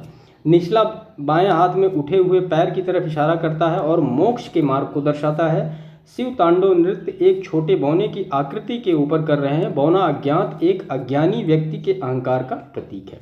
तो ये सारी चीज़ें जो हैं ये नटराज की जो मूर्ति है उसकी जो प्रतिमाएं हैं, यहाँ हमने प्रतिमा नहीं ली है तो उसके बारे में सारी डिटेल है कि जो हाथ है और उसमें जो डमरू है या अग्नि है या अभय मुद्रा में हाथ उठा हुआ है, ये सारी चीज़ों का बेसिकली मीन क्या है या मतलब क्या है। शिव की उलझी और हवा में बहती जटाएं गंगा नदी के प्रवाह का प्रतीक है। श्रृंगार में शिव के कान में एक पुरुष की बाली है, श्रृंगार में शिव के कान में एक पुरुष की बाली है जबकि दूसरे हाथ में महिला की बाली है। यह पुरुष और महिला के विलय का प्रतीक है और इसे अक्सर अर्धनारीश्वर के रूप में प्रकट किया जाता है। शिव की बाह के चारों ओर एक सांप लिपटा हुआ है। सांप कुंडलिनी शक्ति का प्रतीक है जो मानव रीढ़ की हड्डी में निष्क्रिय अवस्था में रहती है। अगर इस शक्ति को जगाया जाए तो मनुष्य सच्ची से चेतना को प्राप्त कर सकता है। शिव की यह नटराज मुद्रा प्रकाश के एक प्रभामंडल से घिरी हुई है जो समय के विशाल अंतहीन चक्र का प्रतीक है। तो ये जो नटराज की मूर्ति है उसके बारे में पूरा डिटेल क्लेरिफिकेशन था कि क्या क्या उसमें एक्टिविटी है। ठीक है। उसके बाद महाबलीपुरम की चित्रकला देखते हैं तो तमिलनाडु के पल्लव राजवंश के अंतर्गत प्राचीन पत्तन शहर मामल्लपुरम में कई प्रकार की वास्तुकलाएं फूली फली। 7वीं शताब्दी में इन पल्लव स्थलों को जिन्हें महाबलीपुरम के स्मारक समूह के रूप में जाना जाता है वर्ष 1984 में यूनेस्को विश्व विरासत धरोहर स्थल के रूप में घोषित किया गया। ये प्रश्न कई बार पूछा गया है। अब इसमें क्या क्या चीज़ें हैं हम देख लेते हैं। तो पहला है इसमें रथ मंदिर या पंचरथ, तो ये इनको पांडवों के रथ भी कहा जाता है। तो ये चट्टानों को काट कर बनाए गए भारत के सबसे प्राचीन मंदिर हैं। रथों में धर्मराज रथ, भीम रथ, अर्जुन रथ, नकुल रथ और सहदेव रथ और द्रौपदी रथ है। तो ये रथों के सारे नाम याद रखिएगा जिसमें धर्मराज रथ है, भीम रथ है, अर्जुन रथ है, नकुल रथ है, सहदेव रथ है और द्रौपदी रथ है। सभी 7वीं शताब्दी के आसपास बनाए गए। इसमें धर्मराज रथ 5 ढांचों में सबसे बड़ा है। चट्टानों से काट कर बनाई गई गुफाएं जिनमें 12 गुफा मंदिर, कृष्ण गुफा मंदिर, पंच पांडव गुफा मंदिर और महिषासुर मर्दनी मंडप यानी देवी दुर्गा द्वारा महिषासुर का वध करते हुए नक्काशीदार प्रतिमा को दर्शाया गया है। इसके बाद खुली हवा में नक्काशी की गई है। तो इसमें गंगा अवतरण सम्मिलित जिसमें 2 विशाल शिलाखंडों पर अर्जुन की तपस्या या भागीरथ की तपस्या को उकेरा गया है। यह भागीरथ के प्रयासों से स्वर्ग से गंगा के पृथ्वी पर अवतरण की कथा का वर्णन करती है। तटीय मंदिर परिसर की अगर बात करें तो इसमें 2 छोटे और एक बड़ा मंदिर सम्मिलित है। यह एक 2 मंजिले दीवार के घिरे प्रांगण में स्थित है। जिस पर शिव के वाहन नंदी की प्रतिमाएं अंकित है। मुख्य रूप से यह मंदिर भगवान शिव को समर्पित है। परिसर में स्थित तीनों मंदिरों में से एक में भगवान विष्णु का एक अनंत शयन प्रतिमा भी है। ठीक है, तो ये जो था ये द्रविड़ शैली के बारे में पूरी डिटेल थी। अब अगर हम कला की अन्य शैलियों के बारे में बात करें जिसमें कि नायक शैली, बेसर शैली है, तो उनके बारे में डिटेल देखते हैं। तो नायक शैली के बारे में हम देखते हैं। तो देखिए 16वीं से 18वीं शताब्दी के बीच नायक शासकों के अधीन मंदिर वास्तुकला की नायक शैली विकसित हुई। इसे मदुरै शैली के भी नाम से जाना जाता है। यह वास्तुशिल्पीय दृष्टि से द्रविड़ शैली के समान ही थी, लेकिन यह काफ़ी व्यापकता लिए हुए थी और इसमें इस्लामी प्रभाव भी था। बरामदे के साथ साथ गर्भगृह के चारों ओर बड़े बड़े गलियारों का निर्माण, जिसे क्या कहा जाता था, प्राक्रम कहा जाता था या पराक्रम कहा जाता था। छतदार प्रदक्षिणा पथ का निर्माण, नायक शासकों के द्वारा बनाए गए गोपुरम सबसे बड़े गोपुरम में से थे। मदुरै के मीनाक्षी मंदिर का गोपुरम दुनिया का सबसे ऊंचा गोपुरम है। गोपुरम की कला नायक शैली में अपने चरमोत्कर्ष पर पहुंची थी। मंदिर पर हर जगह बारीक नक्काशी की गई थी। आपको गोपुरम का मतलब अब समझ में आ रहा होगा, हमने ऊपर डिस्कस कर रखा है। अगर एग्जाम्पल की बात करें तो मदुरै का मीनाक्षी मंदिर है। इसके बाद बेसर शैली की बात करें तो 7वीं शताब्दी के मध्य चालुक्य शासकों के अधीन इस मंदिर के निर्माण की संकल्पना की गई। इस शैली को कर्नाटक शैली भी कहा जाता है। यह एक मिश्रित शैली है जिसमें नागर और द्रविड़ शैली दोनों की विशेषताएं समाहित हैं। अगर इनकी आप विशेषताओं की बात करेंगे तो विमान और मंडप को ज़्यादा महत्व दिया, खुले प्रदक्षिणा पथ हैं और खंभों, दरवाजों और छत को बारीक नक्काशी के साथ सजाया जाता था। बेसर शैली में मंदिर बनवाने वाले 3 प्रमुख राजवंश हैं, तो बादामी और कल्याणी के चालुक्य, उसके बाद राष्ट्रकूट जिनका की टाइम पीरियड 750 से 983 ईस्वी तक का है, इन्होंने बनवाया एलोरा में जो कैलाशनाथ मंदिर है वो बनवाया, और होयसल वंश जिसका कि टाइम पीरियड 1050 से लेकर 1300 ईस्वी तक का रहा, तो हेलेबिड, बेलूर आदि के मंदिर बनाए इन्होंने। ठीक है, होयसल वंश। तो 3 जो राजवंश हैं वो कौन कौन से हैं उनको हमने देखा अभी यहाँ पे। तो सबसे पहला जो राजवंश था वो कौन था, वो बादामी और कल्याणी के चालुक्य, राष्ट्रकूट और होयसल। नागर शैली का प्रभाव बेसर मंदिरों के वक्र रेखीय शिखर और वर्गाकार आधार में दृष्टिगोचर होता है। द्रविड़ शैली का प्रभाव जटिल नक्काशियों और मूर्तियों, विमान के डिज़ाइन और बेसर मंदिरों को सीढ़ीदार शिखर में दिखाई देता है। उदाहरण की बात करें तो डाम्बल का डोडा बसबिया मंदिर, एहोल का लाड खान मंदिर, बादामी के मंदिर इत्यादि। ठीक है, तो ये हो गए बेसर शैली के बारे में डिटेल। इसके बाद हम देखते हैं विजयनगर शैली। तो विजयनगर साम्राज्य की स्थापना कब हुई वो जानते हैं। 1335 से लेकर 1565 ईस्वी तक रहा। हरिहर बुक्का ने इसकी स्थापना की और सारी चीज़ें। इनके शासनकाल में वास्तुकला के महान संरक्षक थे ये विजयनगर साम्राज्य में, जिसकी राजधानी क्या थी, हम्पी, कर्नाटक थी। उन्होंने चोल, होयसल, पांड्य, चालुक्य स्थापत्य शैली की विशेषताओं का क्या किया, संयोजन किया। उनके अधीन स्थापत्य शैली बीजापुर के हिंद इस्लामी शैली से प्रभावित होने लगी, जो इस अवधि के दौरान निर्मित मंदिरों में परिलक्षित होती है। विशेषताओं की बात करें तो मंदिरों की दीवारें नक्काशियों और ज्यामितीय पैटर्नों से अत्यधिक अलंकृत हैं। गोपुरम जो पहले अग्रभाग पर होते थे अब सभी दिशाओं में बनाए जाने लगे। एकाश्म पाषाण स्तंभ है। सामान्यतः मंदिर के स्तंभों पर पौराणिक प्राणी यली यानी घोड़ा उत्कीर्ण होता था। संलग्न दीवारें बड़ी थीं। प्रत्येक मंदिर में एक से अधिक मंडप बनवाए गए थे। केंद्रीय मंडप को कल्याण मंडप के रूप में जाना जाने लगा था। इस अवधि के दौरान मंदिर परिसर के भीतर धर्मनिरपेक्ष भवनों की अवधारणा भी प्रचलित हुई। मंदिर परिसर 4 दीवारी से घिरा होता था। तो ये कुछ महत्वपूर्ण चीज़ें हैं किसकी, विजयनगर शैली की। अगर उदाहरण की बात करेंगे तो विट्ठल स्वामी मंदिर है, कमल महल है, हम्पी का विरूपाक्ष मंदिर है, हम्पी का रघुनाथ मंदिर है इत्यादि है। और हम्पी के निकट शेषनाग पर नरसिंह के चट्टान काट कर बनाई गई मूर्ति अपने आप में ही चमत्कार। ठीक है, इसके बाद हम देखते हैं होयसल कला के बारे में डिटेल कि होयसल कला की विशेषताएं क्या हैं और इसके महत्वपूर्ण उदाहरण क्या हैं। तो कर्नाटक क्षेत्र में मैसूर के निकट होयसल शासकों के अधीन बने मंदिरों ने कला की होयसल शैली के रूप में ज्ञात अपनी स्वयं की एक विशिष्ट शैली विकसित की। बेलूर, होलीवुड और श्रृंगेरी जैसे प्रमुख स्थलों में इसका विकास 1050 से लेकर 1300 ईस्वी की अवधि के दौरान हुआ। इस वास्तुकला की कुछ प्रमुख विशेषताएं हैं, क्या क्या हैं। तो स्तंभों वाले केंद्रीय हाल के चारों ओर अनेक मंदिर बनवाए गए थे।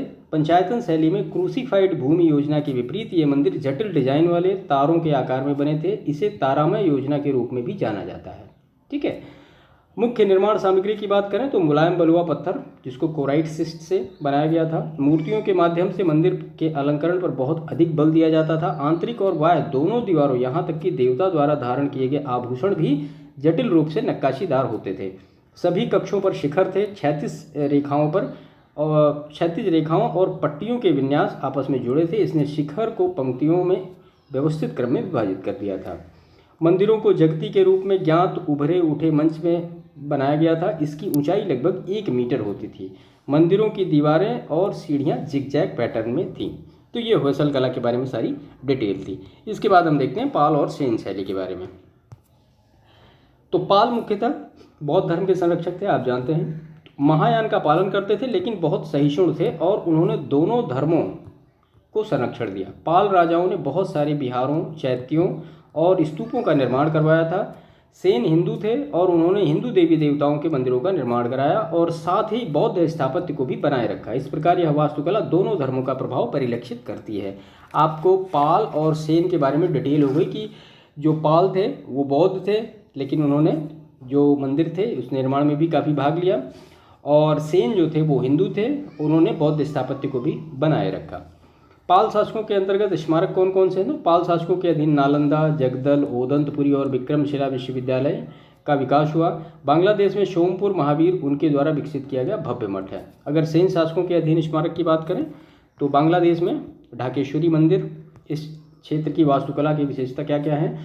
तो बांस की झोपड़ियों की भांति भवनों की वक्राकार या ढलुआ छतें हैं। इसे लोकप्रिय रूप से बांग्ला छत के रूप में जाना जाता और बाद में मुगल वास्तुकला के द्वारा इसे अपनाया गया। पकी ईंटें और मिट्टी, जिन्हें टेराकोटा ईंट कहा जाता था, प्रयुक्त मुख्य भवन निर्माण सामग्री थी। इस क्षेत्र में मंदिरों का लंबा वक्राकार शिखर होता था, जिसके शिखर पर विशाल उड़ीसा शैली सदृश अम्लक होता है। तो ये पाल और सेन शैली के बारे में कुछ डिटेल थी। इसके बाद इस क्षेत्र की मूर्तियों के लिए प्रस्तर और धातुओं दोनों का उपयोग किया गया। पाषाण प्रमुख घटक था। अपनी अत्यधिक चमकदार फिनिशिंग के कारण मूर्तियां क्या थीं? अद्वितीय थीं। ठीक है। उदाहरण की बात करेंगे तो बाराकर में सिद्धेश्वर महादेव का मंदिर और विष्णुपुर के आसपास का ये मंदिर है। ये सब सेन शैली से रिलेटेड है। इसके बाद प्राचीन भारत में प्रसिद्ध विश्वविद्यालय कौन कौन से हैं? कई बार इससे प्रश्न पूछे गए हैं। बीपीएससी में खास तौर पर इससे निश्चित तौर पर प्रीलिम्स में 1-2 प्रश्न आ जाते हैं। ओदंतपुरी, तो ओदंतपुरी विश्वविद्यालय बिहार में स्थित था और पाल वंश के राजा गोपाल के संरक्षण में बनवाया गया था। यह बौद्ध महाविहार था। इसे बख्तियार खिलजी ने नष्ट भ्रष्ट किया था। ओदंतपुरी के बारे में। विक्रमशिला की बात करें तो विक्रमशिला विश्वविद्यालय बिहार के वर्तमान भागलपुर जिले में स्थित था। पाल वंश के राजा धर्मपाल ने इसकी स्थापना की थी। यह मुख्य रूप से बौद्ध शिक्षा का केंद्र था। बौद्ध शिक्षा का प्रसार करने के लिए राजाओं द्वारा भारत के बाहर से विद्वानों को आमंत्रित किया जाता था। वज्रयान संप्रदाय यहीं पर फूला फूला। अब आप वज्रयान संप्रदाय के बारे में तो आप ये समझ रहे होंगे कि यहाँ ये तांत्रिक कर्मकांड इन सारी चीज़ों से रिलेटेड एक संप्रदाय था। यहाँ तांत्रिक शिक्षा भी दी जाती थी। तर्कशास्त्र, वेद, खगोल विज्ञान, शहरी विकास, विधि, व्याकरण, दर्शन आदि जैसे अन्य विषय भी पढ़ाए जाते थे। जगदल की बात करें तो बंगाल में बौद्ध धर्म के वज्रयान संप्रदाय का शिक्षा का केंद्र था जगदल। नालंदा और विक्रमशिला के पतन के बाद कई विद्वानों ने यहाँ पे शरण ली थी। ठीक है। संभवतः पाल वंश के राजा रामपाल द्वारा इसकी स्थापना कराई गई थी। तो रामपाल के द्वारा जगदल की स्थापना कराई गई, धर्मपाल के द्वारा विक्रमशिला की स्थापना कराई गई और गोपाल के द्वारा ओदंतपुरी की स्थापना कराई गई। छोटे छोटे प्रश्न हैं, प्रीलिम्स में पूछे जाते हैं। वल्लभी की बात करें तो वल्लभी गुजरात में स्थित है। सौराष्ट्र यह हीनयान बौद्ध धर्म की शिक्षा का महत्वपूर्ण केंद्र था। प्रशासन और शासन कला, विधि, दर्शन आदि जैसे विभिन्न विषय यहाँ पर पढ़ाए जाते थे। चीनी विद्वान ह्वेत्सांग ने यहाँ भ्रमण किया और गुजरात के मैत्रक वंश के शासकों के अनुदान द्वारा यह सहायक था। नालंदा की बात करें तो दक्षिण एशिया का सबसे प्रसिद्ध विश्वविद्यालय था। गुप्त काल में नालंदा विश्वविद्यालय अस्तित्व में था। हर्षवर्धन के शासनकाल और पाल राजाओं के अधीन इसने प्रतिष्ठा प्राप्त की। यह महायान बौद्ध शिक्षा का प्रमुख केंद्र था। वेद, ललित कला, व्याकरण, दर्शन, तर्कशास्त्र, चिकित्सा आदि विषय यहाँ पढ़ाए जाते थे। इनमें 8 अलग अलग परिसर थे और यहाँ तक कि छात्रों के लिए छात्रावास भी थे। इसने मध्य एशिया, दक्षिण पूर्व एशिया और विश्व के अन्य भागों से विद्वानों को आकर्षित किया। इस विश्वविद्यालय में शिक्षा तिब्बती बौद्ध धर्म से बहुत अधिक प्रभावित थी। नालंदा के प्रसिद्ध विद्वान नागार्जुन, जिनका कि जो एक वो है माध्यमिक शून्यवाद से रिलेटेड है, और आर्यभट्ट जो है वे खगोलविद थे। ह्वेत्सांग ने इस विश्वविद्यालय में 2 वर्ष बिताए। किसमें? नालंदा में। और एक और चीनी विद्वान इत्सिंग ने 7वीं सदी ईस्वी में उत्तरार्ध में नालंदा में 10 वर्ष बिताए। ठीक है।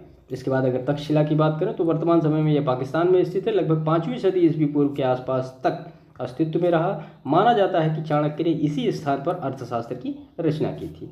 बौद्ध और हिंदू दोनों धर्मशास्त्रियों को यहाँ पढ़ाया जाता था। राजनीति विज्ञान, शिकार, चिकित्सा विधि, सैन्य रणनीति आदि जैसे विषय यहाँ पढ़ाए जाते थे। 405 ईस्वी में फाहियान यहाँ आया था। पणिनि और चरक जैसे विद्वान जो है वो कहाँ से जुड़े हुए थे, वो तक्षशिला से जुड़े हुए थे। कांचीपुरम की बात करें तो पहली सदी ईस्वी में हिंदू धर्म, जैन धर्म और बौद्ध धर्म की शिक्षा का केंद्र था और पल्लवों के शासन के अधीन इसने बड़ी ख्याति प्राप्त की थी। मान्यखेत की बात करें तो अब मलखेड़, ये मलखेड़ है जो कि कर्नाटक में है। राष्ट्रकूट शासन के अधीन इसने ख्याति प्राप्त की और यहाँ पे कौन कौन से धर्म थे, तो जैन धर्म, बौद्ध धर्म और हिंदू धर्म के विद्वान अध्ययन करते थे। और यहाँ पे द्वैत दर्शन संप्रदाय का भी मठ है, ये गलत टाइप हुआ है, यहाँ पे ये द्वैत दर्शन है, द्वैत दर्शन संप्रदाय का मठ है। ठीक है, इसके बाद पुण्यगिरी विहार और ललितगिरी, ये कहाँ है, ये उड़ीसा में है। तो उदयगिरी की पहाड़ियों के निकट लगभग तीसरी सदी ईस्वी के आसपास कलिंग राजाओं ने इसकी स्थापना की थी। यह मुख्य रूप से बौद्ध शिक्षा का केंद्र था। शारदा पीठ की बात करें तो वर्तमान में पाकिस्तान के कब्जे वाले कश्मीर में स्थित है। यह संस्कृत विद्वानों के लिए महत्वपूर्ण स्थान था और यहाँ कई महत्वपूर्ण ग्रंथ लिखे गए। यहाँ शारदा देवी का मंदिर भी है। कहाँ पे, शारदा पीठ में। नागार्जुन कोंड की बात करें तो आंध्र प्रदेश के अमरावती से 160 किलोमीटर दूर स्थित है और यह प्रमुख बौद्ध केंद्र था यहाँ, जहाँ उच्च शिक्षा के लिए श्रीलंका, चीन आदि से विद्वान आते थे। यहाँ कई विहार, स्तूप आदि हैं। इनका नामकरण महायान बौद्ध धर्म के दक्षिण भारतीय विद्वान नागार्जुन के नाम पर किया गया है, नागार्जुन कोंड। ठीक है, तो ये कुछ महत्वपूर्ण विश्वविद्यालय थे या महत्वपूर्ण संस्थान थे जिनके के बारे में हमने यहाँ पे देखा। अब इनके बारे में आप प्रश्न जो प्रीलिम्स में अगर देखेंगे आप तो पूछा जाता है, जो सबसे पहला बेसिक सा प्रश्न पूछा जाता है कि अगर ये कोई विश्वविद्यालय, इसकी स्थापना किसने की। ठीक है, अगर दूसरी चीज़ इससे पूछने वाली होगी तो ये पूछा जाता है कि ये मतलब बौद्ध धर्म की किस शाखा से रिलेटेड था, हीनयान से था, महायान से था या वज्रयानी से, या किस चीज़ से रिलेटेड था। तो ये दो टाइप के प्रश्न इससे बेसिकली पूछे जाते हैं। अगर मुख्य परीक्षा की बात करेंगे तो भारत के प्रसिद्ध विश्वविद्यालयों पर एक विवेचना कीजिए या जो भी इस तरह से प्रश्न आते हैं तो आप इनको यहाँ पे 1 बाय 1 चीज़ों को लिख सकते हैं। ये सारे आपको हैं। इसके बाद इसमें हम देखते हैं बुद्ध से संबंधित विभिन्न मुद्राएं। बहुत कन्फ्यूजन होता है और कभी कभी प्रश्न आ जाते हैं स्टेटमेंट में बना के, तो दिक्कत होती है। हम यहाँ पे उनको विद फिगर सारी चीज़ों को देख लेते हैं। तो पहला जो है वो भूमि स्पर्श मुद्रा। भूमि स्पर्श मुद्रा क्या होती है, तो बुद्ध की मूर्तियों में पाई जाने वाली एक सर्वाधिक आम मुद्रा है। ये आप यहाँ पर देख रहे हैं मूर्ति कैसी है, भूमि स्पर्श मुद्रा। इसमें बुद्ध को उनके बाएं हाथ के साथ ध्यान मुद्रा में बैठे दर्शाया गया है। हथेली उनकी गोद में सीधी है और दाहिना हाथ पृथ्वी को स्पर्श कर रहा है। ये देख रहे हैं, ये स्पर्श कर रहा है, हथेली गोद में है। इस मुद्रा को सामान्यतः अक्षोभ्य के रूप में ज्ञात नील वर्ण बुद्ध से संबद्ध किया जाता है। ठीक है, इसके बाद दूसरी अगर मुद्रा की बात करें बुद्ध की तो वो है ध्यान मुद्रा। यह मुद्रा इंगित करती है और योग मुद्रा भी कही जाती है। इसमें बुद्ध को गोद में दोनों हाथ के साथ दर्शाया गया है। ये आप देख रहे हैं, ये ऐसे फैली हुई उंगलियों के साथ दाएं हाथ की पीठ पर बाएं हाथ की हथेली रखी गई है। तो दाएं हाथ नीचे है और ऊपर बाएं हाथ है। कई मूर्तियों में दोनों हाथों के अंगूठे स्पर्श करते हुए दिखाए गए। इस प्रकार यह एक रहस्यमय त्रिकोण बनाते हैं। यह आध्यात्मिक पूर्णता का प्रतीक का द्योतक है। बोधि वृक्ष के नीचे अंतिम ध्यान के दौरान बुद्ध द्वारा इसी मुद्रा का प्रयोग किया गया था। कौन सी, ध्यान मुद्रा का। इसके बाद वितर्क मुद्रा। तो वितर्क मुद्रा, यह मुद्रा शिक्षण और चर्चा का बौद्धिक बहस इंगित करती है। आप देख रहे हैं ना, ये हाथ इस तरह से होना चाहिए, इसको कहते हैं वितर्क मुद्रा। अंगूठे और तर्जनी का पोर वृत्त बनाते हुए एक दूसरे को स्पर्श करता है। दाएं हाथ कंधे के स्तर और बाएं हाथ श्रोणी के स्तर पर रखा जाता है। गोद में हथेली ऊपर की ओर है। यह बौद्ध धर्म में उपदेश के शिक्षण चरण का द्योतक है। अंगूठे और तर्जनी द्वारा निर्मित वृत्त ऊर्जा का निरंतर प्रवाह बनाए रखता है, क्योंकि कोई आरंभ या अंत नहीं, केवल पूर्णता है। तो ये है वितर्क मुद्रा। इसके बाद फिर अभय मुद्रा के बारे में। तो अभय मुद्रा आप देख रहे हैं, यहाँ पे ये हाथ उठा हुआ है आशीर्वाद की तरह और ये उंगली इस तरह से पूरा हाथ यहाँ पे रखा गया है, हथेली। यह मुद्रा निर्भयता दर्शाती है। मुड़ी हुई भुजा के साथ दाहिना हाथ ऊपर की ओर कंधे की ऊंचाई तक उठा है। दाहिने हाथ की हथेली बाहर की ओर है और उंगलियां सीधी और जुड़ी हुई हैं। बाएं हाथ शरीर के बगल की नीचे की ओर लटका हुआ है। यह मुद्रा बुद्ध द्वारा ज्ञान प्राप्ति के तुरंत बाद दर्शाई गई। यह मुद्रा शक्ति और आंतरिक सुरक्षा का प्रतीक है। यह वह मुद्रा है जो दूसरे लोगों में भी निर्भयता की भावना पैदा करती है। इसके बाद पांचवी मुद्रा है धर्म चक्र मुद्रा। तो धर्म चक्र मुद्रा ये आप देख रहे हैं, ऐसी है। इसका अर्थ धर्म या नियम का चक्र घुमाना अर्थात धर्म का चक्र गति में लाना। इस मुद्रा में दोनों हाथ सम्मिलित हैं। बाहर की ओर हथेली के साथ दाहिना हाथ छाती के स्तर पर रखा गया है। तर्जनी और अंगूठे के पोर जोड़कर एक रहस्यवादी वृत्त बनाया गया है। बायां हाथ अंदर की ओर मुड़ा है और इस हाथ की तर्जनी और अंगूठा दाहिने हाथ का वृत्त स्पर्श करने के लिए जुड़े हैं। यह भाव भगवान बुद्ध द्वारा तब प्रदर्शित किया गया जब उन्होंने सारनाथ के हिरण उद्यान में अपने ज्ञान के बाद एक साथी को पहला उपदेश दिया था। तो ये धर्मचक्र मुद्रा में दिया था। इसके बाद फिर ये अंजलि मुद्रा है, सिंपल सबसे मुद्रा आप देख रहे हैं। ये पैर इस तरह से रखे जाएंगे और हाथ इस तरह से जोड़े हुए हैं। अभिवादन, भक्ति और आराधना, ये सारी चीज़ें दिखाता है अंजलि मुद्रा। उसके बाद उत्तर बोधि मुद्रा क्या है, तो इसका अर्थ सर्वोच्च ज्ञान है। ये देख रहे हैं आप, हाथ इस तरह से, जो ये उंगली है इसको इस तरह से जोड़ा गया। तो तर्जनी को छोड़कर सभी उंगलियां गूंथते हुए तर्जनी के सीधे ऊपर बढ़ाते और एक दूसरे को स्पर्श करते हुए दोनों हाथों को सीने के स्तर तक रखा गया है। यह मुद्रा व्यक्ति में ऊर्जा का प्रवाह करने के लिए जानी जाती है। यह मुद्रा पूर्णता का प्रतीक है। नागों के मुक्तिदाता शाक्य मुनि बुद्ध द्वारा इस मुद्रा में प्रस्तुत किया गया है। इसके बाद है वरद मुद्रा। ठीक है, तो यह मुद्रा दया भाव, करुणा, इच्छाओं की स्वीकृति इंगित करती है। ठीक है, दर्शकों की ओर बाहर की ओर खुले हाथ की हथेली के साथ दाहिना हाथ पूरे रास्ते नीचे की ओर प्राकृतिक स्थिति में है। यदि खड़ा हो तो हाथ थोड़ा सा आगे की ओर बढ़ा हुआ रखा गया है। बाएं हाथ की भी मुद्रा हो सकती है। ठीक है, तो ये जो है इस तरह से है। ये यहाँ पे इस तरह से हाथ किया गया है और ये हाथ इस तरह से खुला हुआ रखा गया है। ठीक है, तो ये वरद मुद्रा है। 5 विस्तारित उंगलियों के माध्यम से यह मुद्रा 5 पूर्णताओं को दर्शाती है। कौन कौन सी, तो उदारता, नैतिकता, धैर्य, प्रयास और ध्यान संबंधी एकाग्रता। ये वरद मुद्रा से रिलेटेड है। इसके बाद अगर हम कर्ण मुद्रा की बात करें तो कर्ण मुद्रा ये है, आप देख रहे हैं यहाँ पे उंगलियों का जो पैटर्न है इस तरह से। यह मुद्रा बुराई से बचने का संकेत करती है। आगे की ओर हथेली के साथ हाथ या तो क्षैतिज रूप से या ऊर्ध्वाधर रूप से फैला हुआ है। अंगूठा मध्य की 2 मुड़ी हुई उंगलियों को दबाता है, लेकिन तर्जनी और छोटी उंगली सीधे ऊपर की ओर उठी हुई है। यह नकारात्मक ऊर्जा को बाहर निकालने का प्रतीक है। इस मुद्रा द्वारा सृजित ऊर्जा बीमारी, नकारात्मक विचार जैसी बाधाओं को दूर करने में सहायता करती है। तो ये कर्ण मुद्रा है। तो ये हमने सारी देखी यहाँ पे, जो कि जितनी भी मुद्राएं बुद्ध के रिलेटेड हैं वो सारी हमने देखी, जिसमें कि भूमि स्पर्श मुद्रा है, ध्यान मुद्रा है, वितर्क है, अभय मुद्रा, धर्मचक्र, अंजलि मुद्रा और उत्तर बोधि, वरद मुद्रा और कर्ण मुद्रा। ठीक है, तो ये बहुत महत्वपूर्ण चीज़ें हैं और स्टेटमेंट बना के या चीज़ों को इस तरह से कभी कभी पूछा जाता है प्रीलिम्स परीक्षा में या मुख्य परीक्षा में। तो मध्यकाल की अगर बात करें तो ये मेनली 2 टाइप में डिवाइड है। एक तो दिल्ली सल्तनत पूरा आ जाता है इसमें, और उसके बाद फिर मुगल के बारे में पूरी डिटेल आ जाती है, जैसे कि सिक्क की जो वास्तुकला थी वो कैसी थी, राजपूत शैली क्या थी, तो वो सारी चीज़ें यहाँ पे डिटेल में कवर करेंगे। तो सबसे पहले इसमें हम देखेंगे कि जो मध्यकालीन भारत की वास्तुकला रही वो क्या रही। तो 12वीं शताब्दी तक दिल्ली के सिंहासन पर एक इस्लामिक शासक ने अधिकार कर लिया था। नए शासकों की रुचियों और वरीयताओं को प्रतिबिंबित करने वाली सुलेखन और जड़ाऊ काम वाले अलंकरण आदि जैसे नवीन तत्व प्रचलित हुए। इसे इंडो इस्लामिक वास्तुकला या भारतीय अरबी वास्तुकला के नाम से जाना जाता है।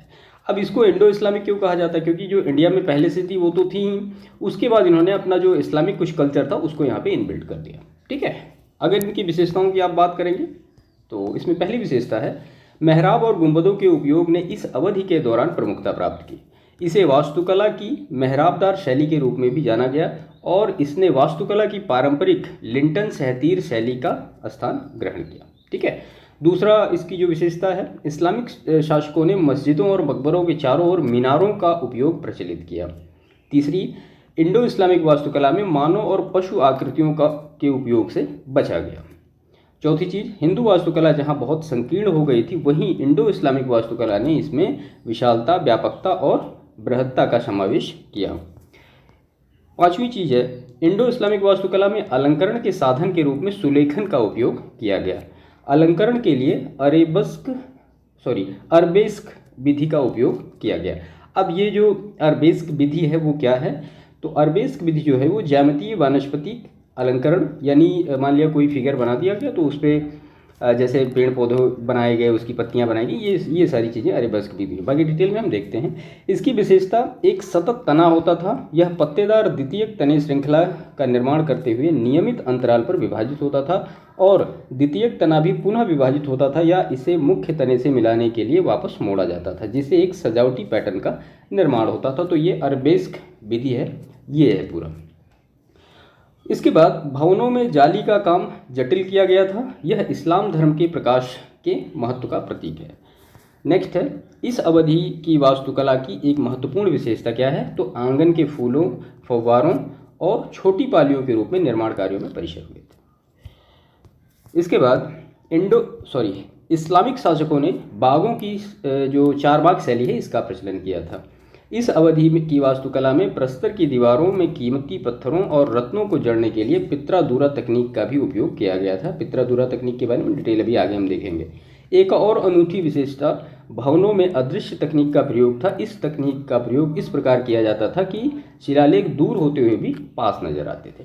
तो ये कुछ पर्टिकुलर महत्वपूर्ण विशेषताएं थी जो कि मध्यकालीन कला में हमने यहाँ पे देखी। इसके बाद फिर दिल्ली सल्तनत के बारे में सारी डिटेल देख लेते हैं कि दिल्ली सल्तनत में बेसिकली वास्तुकला के क्षेत्र में काम क्या क्या हुए हैं।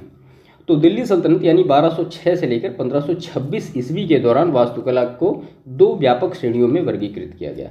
अब 1206 से लेकर 1526 तक के कितने सुल्तान गद्दी पर बैठे, कितने वंश हुए, ये सारी चीज़ें आपको पता होंगी। जैसे कि गुलाम है, खिलजी है, और उसके बाद फिर ऐसे आता रहता है। कई बार एग्जामिनेशन में गुलाम वंश, खिलजी वंश, तुगलक वंश, सैयद वंश, लोधी वंश, इन सब का एक क्रोनोलॉजी भी पूछा जाता है कि कौन पहले था कौन बाद में था।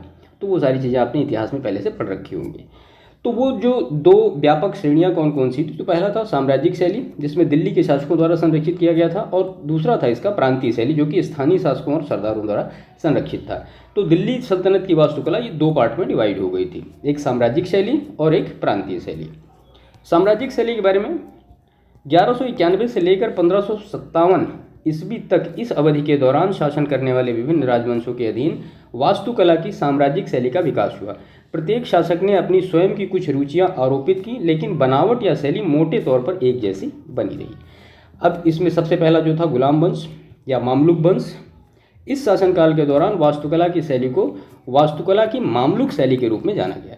इस अवधि के दौरान अधिकांश निर्माण तत्कालीन हिंदू संरचनाओं को पुनर्प्रतिरूपण थे, मतलब उनको तोड़ के बनाया गया था या उन्हीं के ऊपर बना दिया गया था। उन्होंने कई स्मारकों का निर्माण भी करवाया था। कुतुब मीनार इसका एक प्रमुख उदाहरण है। इस 5 मंजिली संरचना का निर्माण कुतुबुद्दीन ऐबक ने आरंभ कराया था और वह केवल इसका भूतल बनवा पाया था। अगली 3 मंजिलें किसके द्वारा बनवाई गई? तो इल्तुतमिश के द्वारा, और जो 5वीं मंजिल थी वो फिरोज शाह तुगलक के द्वारा बनाई गई। ये प्रश्न भी पूछा गया है कि जो कुतुब मीनार है उसका जो निर्माण हुआ उसमें कितने शासकों का रोल था। तो ये जो है गुलाम वंश के डिटेल के बारे में है। अगर उदाहरण की बात करेंगे तो 2.5 दिन का झोपड़ा एवं जैन मंदिर से परिवर्तित क्या कुव्वतुल इस्लाम मस्जिद।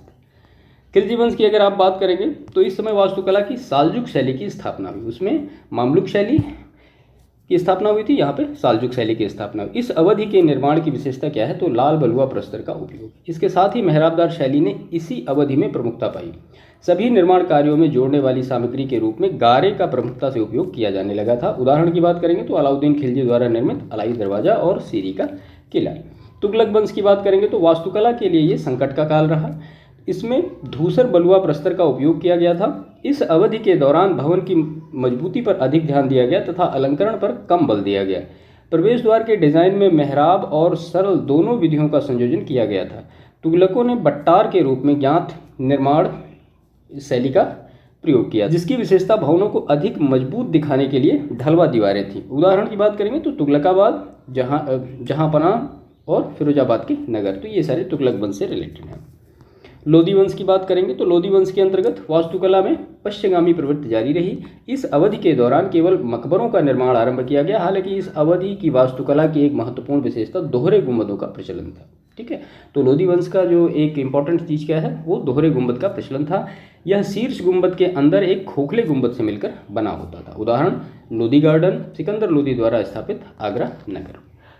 इसके बाद हम अब प्रांतीय शैलियों के बारे में देखते हैं। अभी तक तो हमने साम्राज्यिक शैली के बारे में देखा कि जिसको जो दिल्ली के सुल्तान थे वो डायरेक्ट हैंडल करते थे। अब जो प्रांतीय शैलियाँ हैं इसको जो छोटे छोटे शासक या छोटे छोटे सरदार थे वो हैंडल करते थे। उसमें कौन कौन सी शैली है?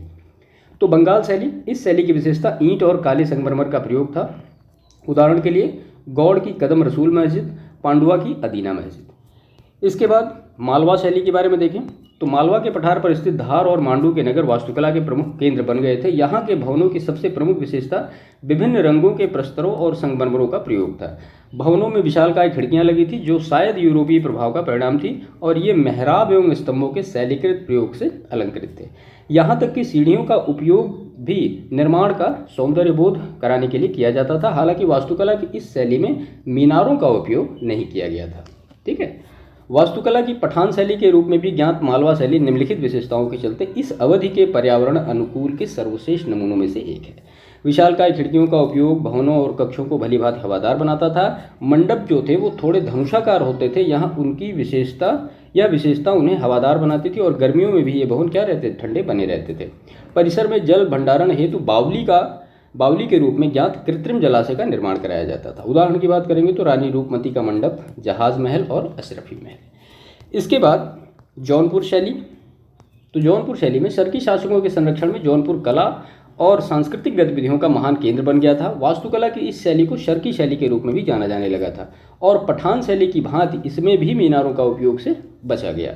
यहाँ के भवनों की अनूठी विशेषता प्रार्थना हॉल के केंद्र और बगल के खंडों में विशाल स्क्रीनों पर चित्रित मोटे और सशक्त अक्षरों का उपयोग है। उदाहरण के लिए अटाला मस्जिद। बीजापुर शैली की बात करें तो आदिल शाह के संरक्षण के अंतर्गत बीजापुर शैली या वास्तुकला की दक्खन शैली का विकास हुआ।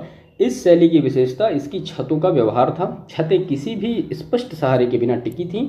लोहे के क्लैंपों और गारों के मजबूत प्लास्टर का उपयोग भवनों को मजबूती देने के लिए किया गया था। दीवारें समृद्ध नक्काशियों से अलंकृत थीं। उदाहरण बीजापुर में जो गोल गुंबद है और आदिल शाह का मकबरा। तो ये दिल्ली सल्तनत के बारे में हमने पहले देखा कि जो साम्राज्यिक शैली थी उसमें क्या क्या चीज़ें इनबिल्ट हुई, और उसके बाद जो प्रांतीय शैली उससे रिलेटेड बनी उसमें क्या क्या चीज़ें इनबिल्ट हुई। तो ये जितनी भी शैलियाँ हैं इनके बारे में आप थोड़ा ध्यान रखिएगा, तो प्रश्न पूछे जाते हैं इन सबसे। ठीक है। तो ये दिल्ली सल्तनत के बारे में पूरा डिटेल। तो अब हम इसमें मुगल वास्तुकला के बारे में डिटेल देख देते हैं। देखिए, मुगल वास्तुकला में सबसे पहले बाबर का नाम आता है। 1526 आप समझ रहे होंगे। तो बाबर ने पानीपत और रुहेलखंड में मस्जिदों का निर्माण आरंभ करवाया। दोनों मस्जिदें 1526 ईस्वी में बनकर तैयार हुई। हुमायूं की बात करें तो उसने दीन पनाह नामक नगर की नींव डाली, लेकिन वह इसे पूरा नहीं कर पाया। इस अवधि की वास्तुकला में फारसी शैली जो थी वो छाई हुई थी। शेरशाह की बात करें तो अपने संक्षिप्त शासनकाल में शेरशाह ने कुछ स्मारकों का निर्माण कराया था। उसने दिल्ली में किला ए कुहना, पुराने किले का मस्जिद बनवाया। उसने पाकिस्तान के प्रसिद्ध रोहतास किले का निर्माण करवाया। अपने शासन को चिन्हित करने के लिए उसने अफगान शैली में पटना में शेर शाह सूरी मस्जिद का निर्माण कराया। उसने एक प्राचीन मौर्य मार्ग का पुनर्निर्माण और विस्तार करवाया, और उसका नाम क्या रखा, सड़क आजम, यानी महान सड़क का उनको नया नाम दिया उसको, जिसे बाद में ग्रैंड ट्रंक रोड के नाम से जाना गया। उसने यात्रियों के लिए पर्याप्त सराय और पेड़ों की उपस्थिति सुनिश्चित की। शेर शाह सूरी का मकबरा उसके जन्मस्थल सासाराम में बनवाया गया है। यह लाल बलुआ पत्थर से निर्मित है और यह झील के किनारे है। इसके बाद अकबर की बात करें तो अकबर ने अपने शासनकाल के दौरान कला और स्थापत्य कला के विकास में गहरी रुचि ली। अकबर के शासनकाल के दौरान निर्माण कार्यों की प्रमुख विशेषता क्या थी, तो लाल बलुआ प्रस्तर का उपयोग था। उसने ट्यूटर आर्क यानी चतुष्कोणीय मेहराब के उपयोग का भी प्रचलन कराया। अब अकबर से रिलेटेड प्रमुख निर्माण कार्य क्या क्या हैं वो हम देखते हैं। तो आगरा का किला, तो यह अकबर के शासनकाल के दौरान आरंभ किए गए पहले निर्माण कार्यों में से एक था। हालांकि इस किले के अंदर अब भी वर्तमान अधिकांश संरचनाएं शाहजहां के शासनकाल के दौरान बनवाई गई थी। यहाँ के कुछ प्रमुख भवन कौन कौन से हैं, यानी आगरा के किला के, तो शाहजहां द्वारा बनवाई गई मोती मस्जिद, दीवाने आम, दीवाने खास और जहांगीरी महल। तो जहांगीरी महल में ही शाहजहां को नज़रबंदी के लिए डाला गया था।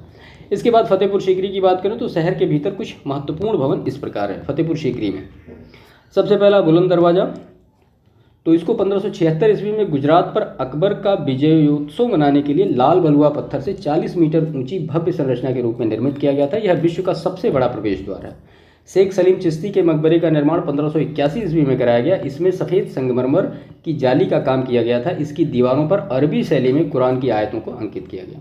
पंचमहल, तो एक 5 मंजिला भवन है। यह खंभों पर निर्मित है और फारसी बदगीर की अवधारणा से प्रेरित है। इसके बाद जोधाबाई का महल या मरियम उज जमानी का महल, तो इसमें घंटियों और फूलों के सुंदर हिंदू भित्ति चित्र हैं। इबादत खाना, तो अकबर विभिन्न धर्मगुरुओं से चर्चा करने के लिए इस स्थान का उपयोग करता था। पचीसी आंगन, एक आंगन है जहां अकबर शतरंज खेला करता था। और हिरण मीनार का निर्माण अकबर के चहेते हाथी हिरण की याद में कराया गया था।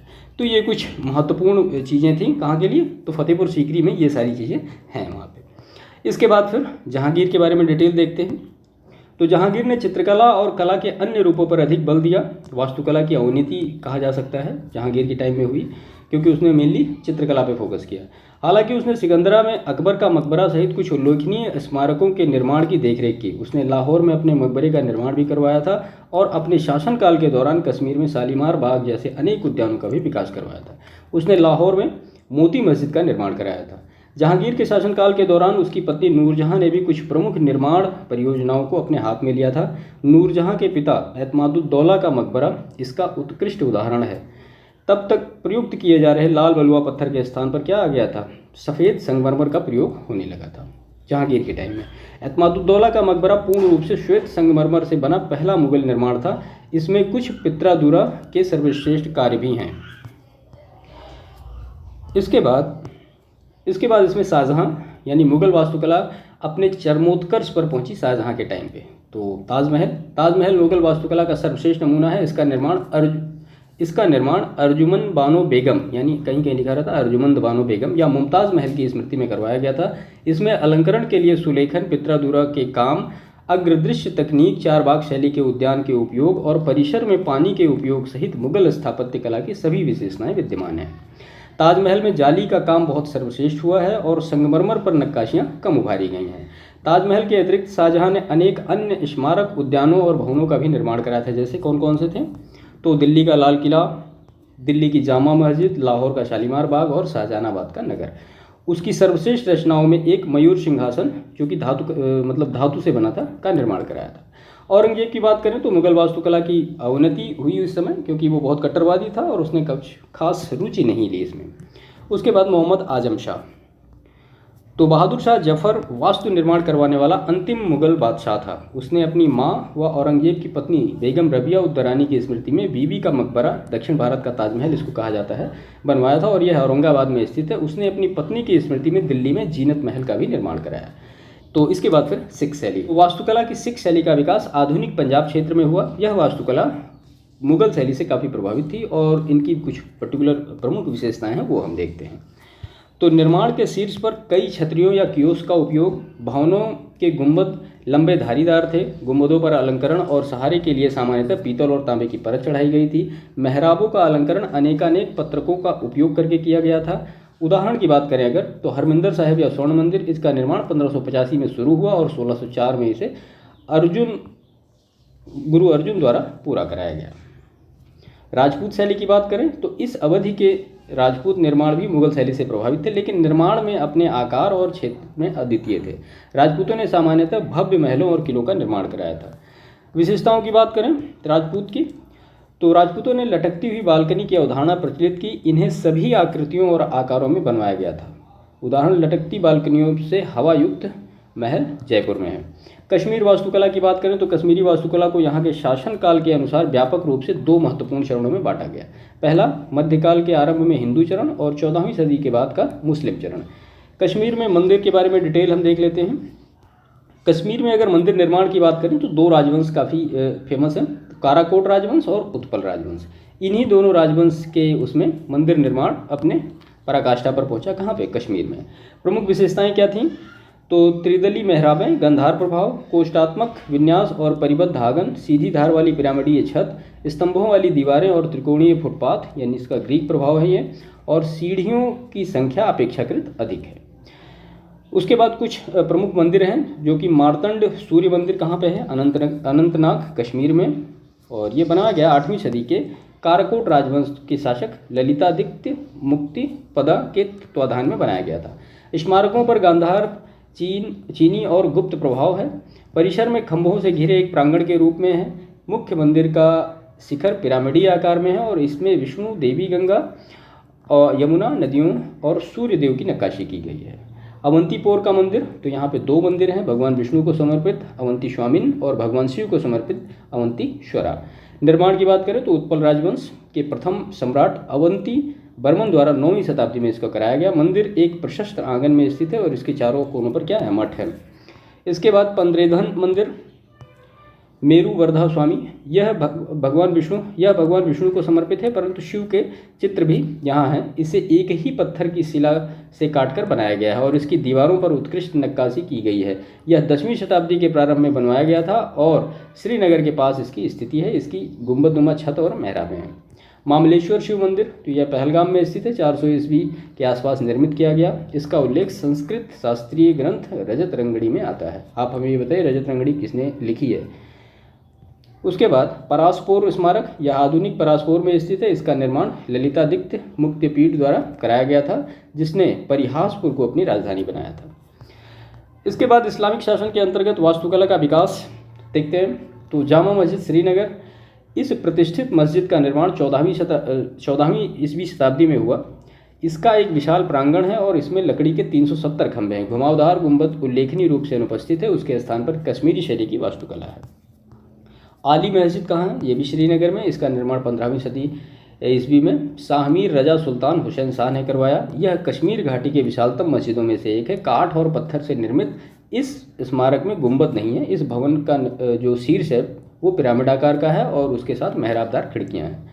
परी महल 17वीं सदी के मध्य इसका निर्माण कराया किसने, मुगल राजकुमार दारा शिकोह ने कराया था। इसमें एक वेधशाला भी है।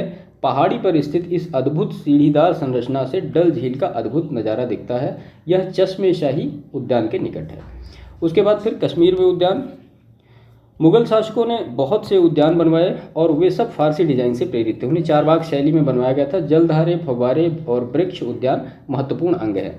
शालीमार बाग को जहांगीर ने 1619 ईस्वी में बनवाया था। गर्मियों के महीने के लिए यह सम्राट जहांगीर का शाही निवास था। इसमें दीवाने आम, दीवाने खास और जनाना बाग नामक 3 सीढ़ीदार क्षेत्र थे। निशात बाग घाटी में दूसरा सबसे बड़ा मुगल उद्यान है। यह डल झील के निकट है और इसके 12 सीढ़ीदार क्षेत्र हैं।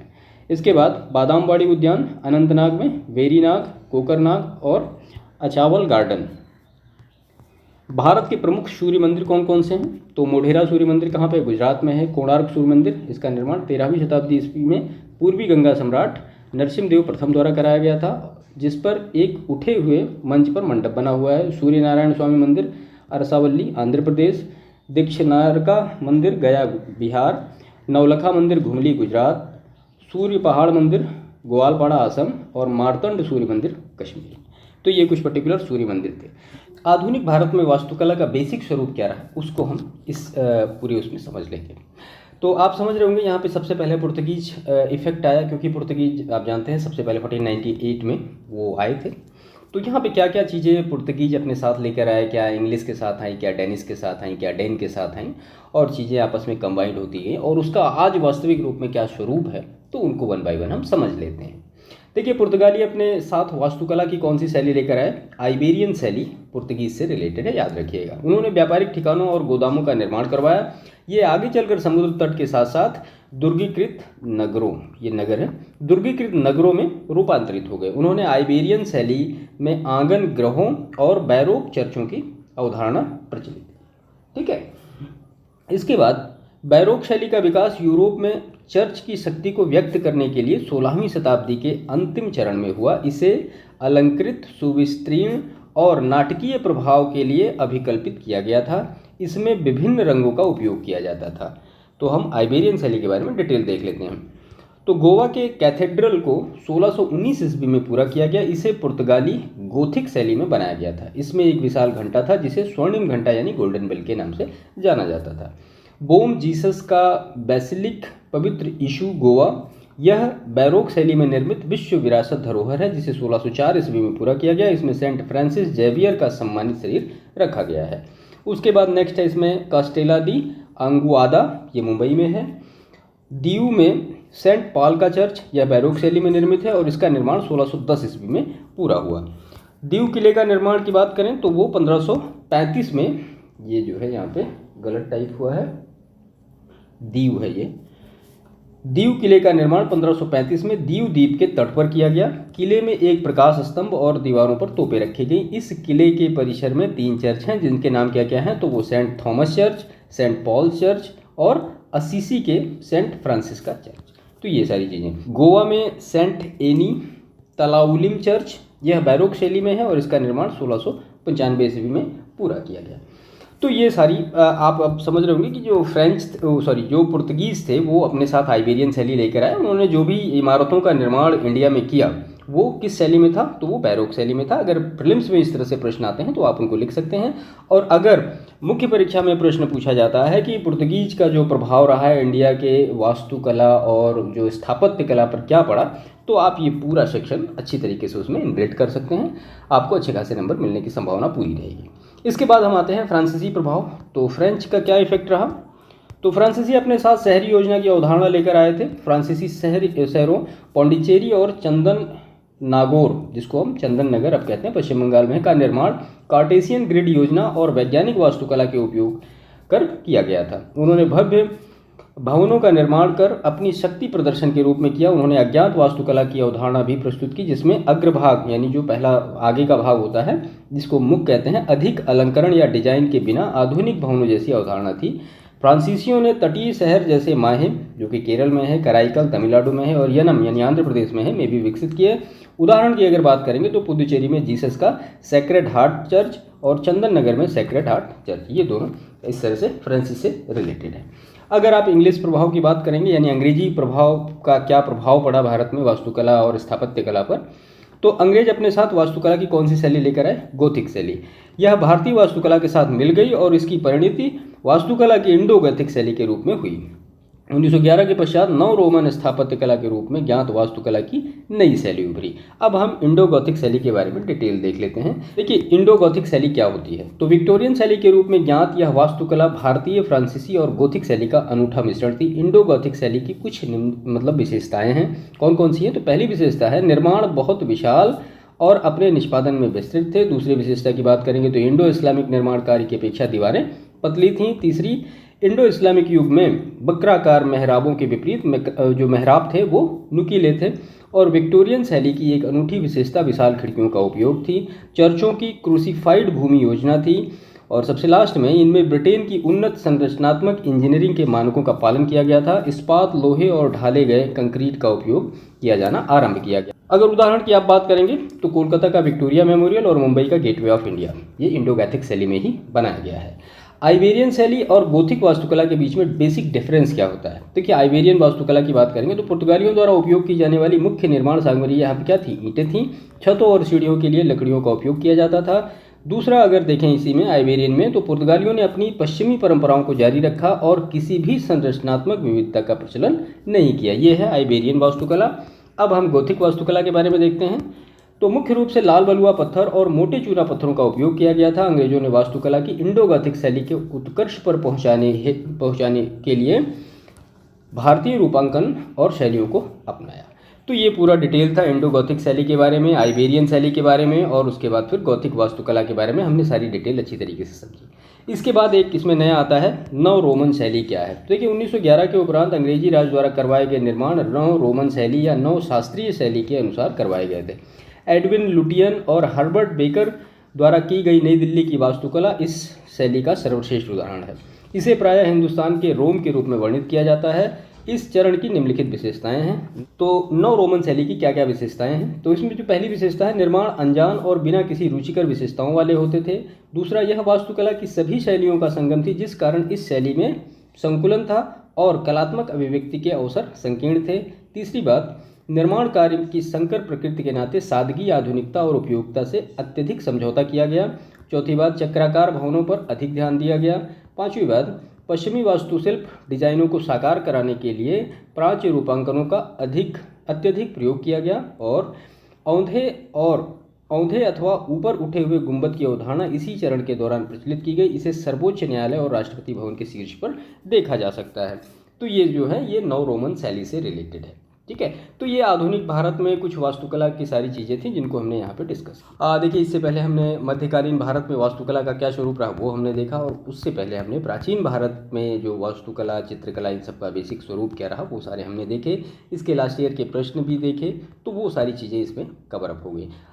मैं इसका एक मास्टर वीडियो बना दूंगा कि सारे सेशन को मिला के एक सेशन हो जाएगा, जिससे आपको चीज़ों को देखने में भी आसानी हो और आप अच्छी तरीके से इसको कर सकते हैं। ठीक है।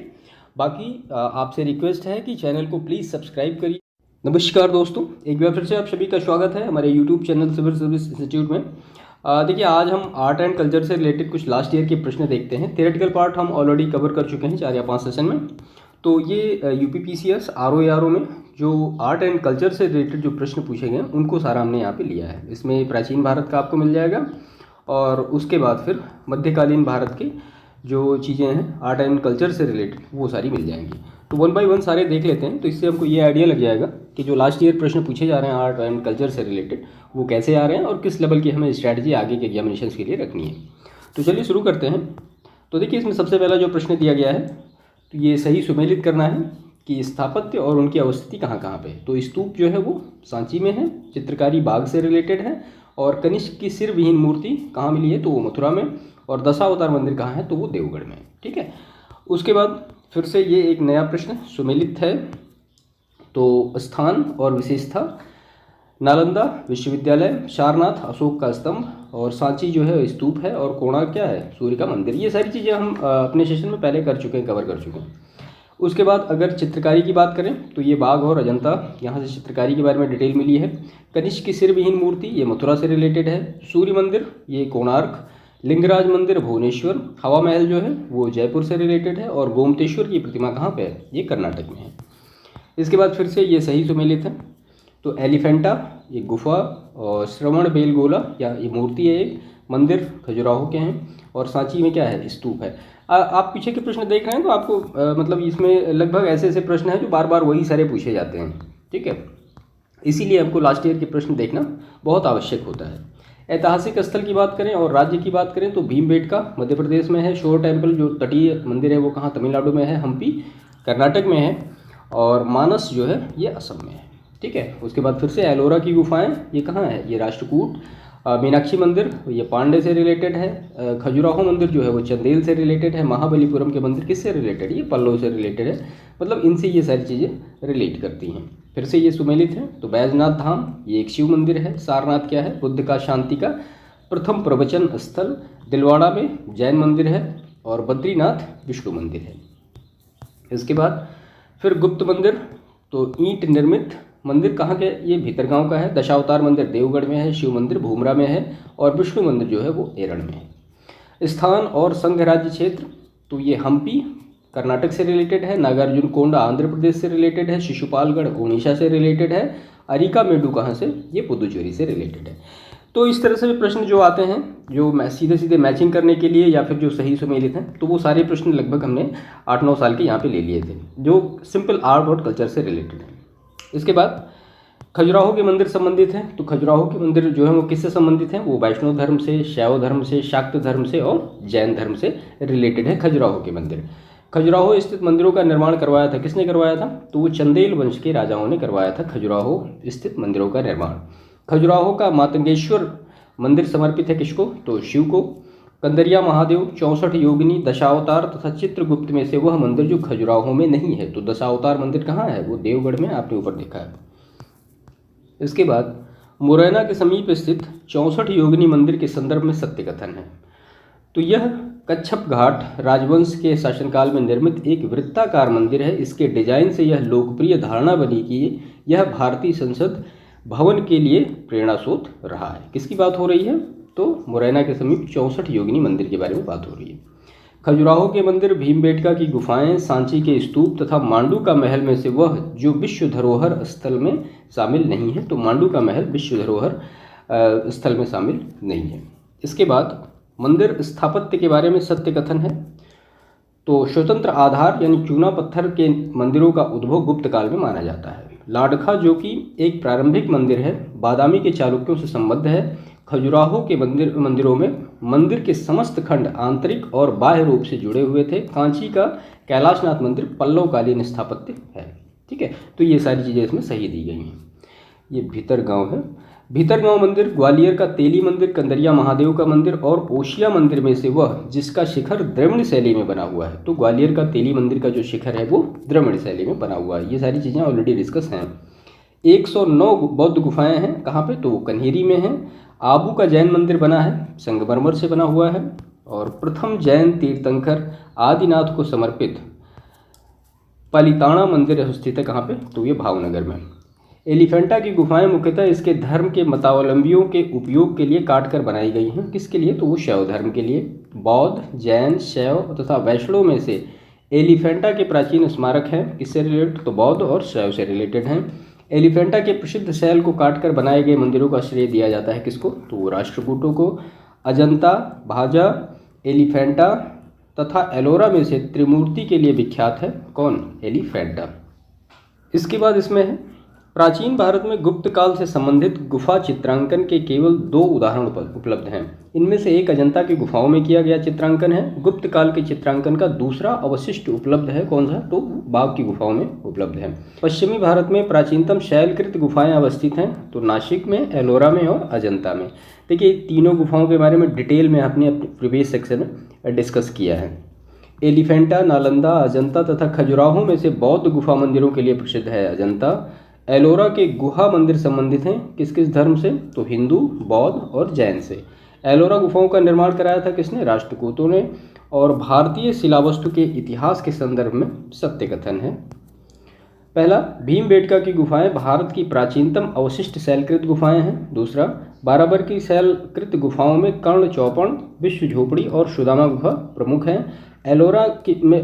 एलोरा में गुफाएं बौद्ध, हिंदू तथा जैन धर्म से संबंधित हैं। इसके बाद शैलकृत स्थापत्य का आश्चर्य माना जाता है कैलाश मंदिर, एलोरा को। एलोरा के कैलाश मंदिर का निर्माण किसने कराया था, तो राष्ट्रकूट शासक कृष्ण प्रथम ने। राष्ट्रकूटों का संरक्षण प्राप्त था किसको, जैन धर्म को। और अजंता एवं एलोरा की गुफाएं स्थित हैं औरंगाबाद, महाराष्ट्र में। कानपुर उत्तर प्रदेश स्थित भीतरगांव मंदिर के संदर्भ में सही कथन है, तो इस मंदिर का निर्माण 5वीं से लेकर 6ठी सदी के मध्य हुआ था। ईंटों से निर्मित यह भारत के प्राचीनतम मंदिरों में से एक है, भीतरगांव का मंदिर। अजंता की कला को प्रश्रय दिया किसने, तो वाकाटक तथा गुप्तों ने। अजंता की गुफाएं रामायण, महाभारत, जातक कथाएं तथा पंचतंत्र कहानियों से संबंधित हैं, तो किससे, तो जातक कथाओं से संबंधित हैं। ये सही कथन दिया गया है। अजंता की गुफाएं बाघोरा की नदी की घाटी में अवस्थित हैं। इसमें इसके बाद ये भित्ति है, भित्ति चित्रकला के लिए भी जाना जाता है, तो अजंता की गुफा एवं लेपाक्षी मंदिर को ये सत्य कथन दिया गया है। तो पट्टचित्र चित्रकलाओं की विषय वस्तु जगन्नाथ एवं वैष्णव संप्रदाय से प्रभावित हैं। मंजूषा चित्रकलाएं जूट एवं कागज के डिब्बों पर बनाई जाती हैं। पिथौरा चित्रकलाएं गुजरात एवं मध्य प्रदेश की कुछ जनजातियों द्वारा बनाई जाती हैं। अजंता और महाबलीपुरम के रूप में ज्ञात 2 ऐतिहासिक स्थलों में से जो समान है वह है, तो क्या, दोनों में शिलाकृत स्मारक हैं। इसके बाद इसमें है कोणार्क का सूर्य मंदिर बनवाया था, तो नरसिंहदेव वर्मन प्रथम ने।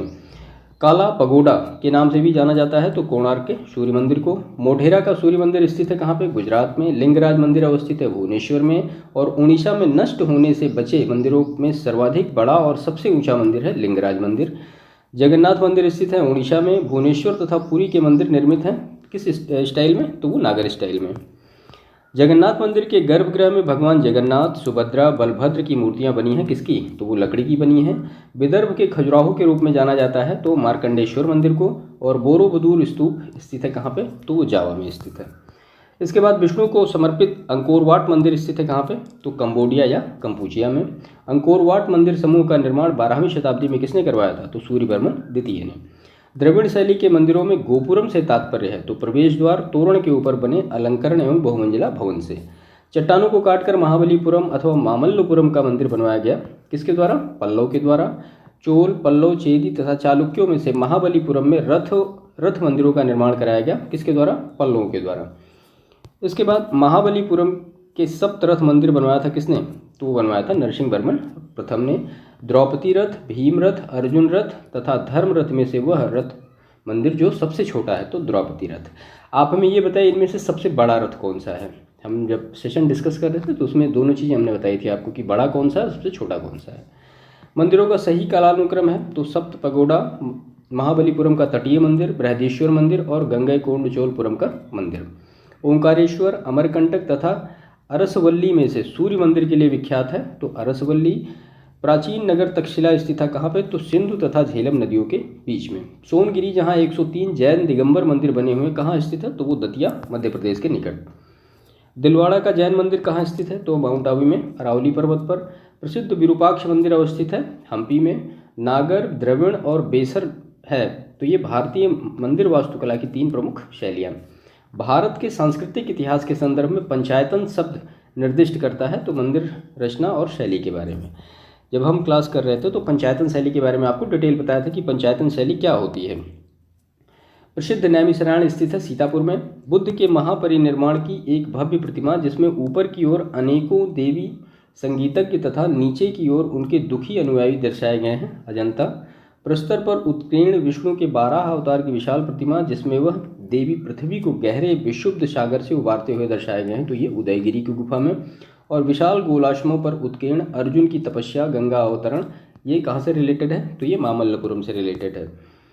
भारत के कला और पुरातात्विक इतिहास के संदर्भ में भुवनेश्वर स्थित लिंगराज मंदिर, धौली स्थित शैलकृत हाथी और महाबलीपुरम स्थित शैलकृत स्मारक तथा उदयगिरी स्थित बाराह मूर्ति में से वह जिसका सबसे पहले निर्माण किया गया, तो धौली स्थित शैलकृत हाथी ये कब किया गया, मौर्य काल में किया गया। तो ये प्राचीन भारत से कुछ कला और स्थापत्य से रिलेटेड प्रश्न थे जो कि लास्ट ईयर पूछे गए हैं। अगर आपने हमारे सेशन देखे हैं तो आप इसमें से सारे प्रश्न मिला लेंगे तो अब ये पूरे के पूरे प्रश्न आपको उस सेशन में मिल जाएंगे, ठीक है। इसके बाद दिल्ली सल्तनत की कला स्थापत्य से पर्टिकुलर प्रश्न देखते हैं। तो भारत में कागज का प्रयोग प्रारंभ हुआ तो वो 12वीं शताब्दी से। अलाई दरवाज़ा का निर्माण किसने कराया, तो अलाउद्दीन खिलजी ने। और घोड़े के नाल के आकार की मेहराब सर्वप्रथम प्रयोग में लाई गई तो अलाई दरवाज़ा में। कुतुबुद्दीन ऐबक, इल्तुतमिश, अलाउद्दीन खिलजी तथा फिरोज शाह तुगलक में से वह जिसने कुतुब मीनार के निर्माण में योगदान नहीं दिया, तो अलाउद्दीन खिलजी ने कुतुब मीनार के निर्माण में योगदान नहीं दिया। वह सुल्तान जिसने कुतुब मीनार की 5वीं मंजिल का निर्माण कराया तो वो फिरोज शाह तुगलक ने कराया। भारत में प्रथम मकबरा जो शुद्ध इस्लामी शैली में निर्मित हुआ तो वो बलबन का मकबरा। प्रथम वास्तविक मेहराब जिस सल्तनत कालीन स्मारक में दृष्टित है तो बलबन के मकबरे में। इन स्थापत्यों के निर्माण का सही कालानुक्रम है तो पहले कुतुब मीनार, फिर तुगलकाबाद का किला, फिर लोधी गार्डन और फिर फतेहपुर सीकरी। इसके बाद कीर्ति स्तंभ प्रशस्ति के रचयिता तो अत्रि और महेश। चित्तौड़ का कीर्ति स्तंभ निर्मित हुआ था तो राणा कुंभा के शासनकाल में। और ये कुछ पर्टिकुलर मैचिंग से प्रश्न हैं। तो मेहराब की निचली सतह पर कमलकली की झालर तो ये खिलजी से रिलेटेड। अष्टभुजी मकबरों का उदय तुगलक। स्तंभों में बोधिगोई का प्रयोग तो ये विजयनगर। झुकी हुई दीवारों के साथ विशाल मुख्य द्वार ये शर्की शासकों की देन है। इसके बाद फिर भवन और निर्माणकर्ता तो सुल्तानगढ़ी का महल इल्तुतमिश, लाल महल बलबन का था। जमात खाना मस्जिद खिजर खान का, 2.5 दिन का झोपड़ा कुतुबुद्दीन ऐबक। दिल्ली कुव्वतुल इस्लाम, जौनपुर में अटाला मस्जिद है, मालवा में जहाज़ महल है और गुलबर्गा में क्या है, जामा मस्जिद है। तो ये पूरे लास्ट ईयर के प्रश्न थे जो कि प्रीलिम्स परीक्षा में पूछे गए, तो वो हमने यहाँ पे सारे ले लिए थे आर्ट एंड कल्चर से रिलेटेड, ठीक है। तो यहाँ पे प्रीलिम्स परीक्षा में 1 या 2 प्रश्न तो निश्चित तौर पे लगभग परीक्षाओं में पूछे जाते हैं आर्ट एंड कल्चर से रिलेटेड, जो कि प्राचीन और मेडिवल से। उसमें अगर मुख्य परीक्षा की आप बात करेंगे तो मुख्य परीक्षा में 1 प्रश्न निश्चित तौर पे इससे पूछा जाता है जीएस पेपर 1 में। यूपीपीसीएस की बात मैं कर रहा हूँ। अभी लेटेस्ट का बताऊँ तो 2023 में ही एक प्रश्न पूछा गया था कि आप आर्किटेक्चरल फीचर बताइए जो टेम्पल है नागर स्टाइल के, ठीक है। और वो 200 वर्ड में आपको लिखना था, क्योंकि हमने सेशन में इतना तो है ही है, इतना आप उससे कर सकते हैं, ठीक। तो ये जो मतलब आर्ट एंड कल्चर का टॉपिक है, इससे मुख्य परीक्षा में आपको 8 या 12 नंबर का 1 प्रश्न मिल सकता है। और यहाँ पे प्रीलिम्स परीक्षा में आपको 1 या 2 प्रश्न सीधे सीधे मिल जाएंगे जो कि आसान होते हैं। आपने अगर पढ़ा है तो आप उनको अच्छी तरीके से सॉल्व आउट कर सकते हैं।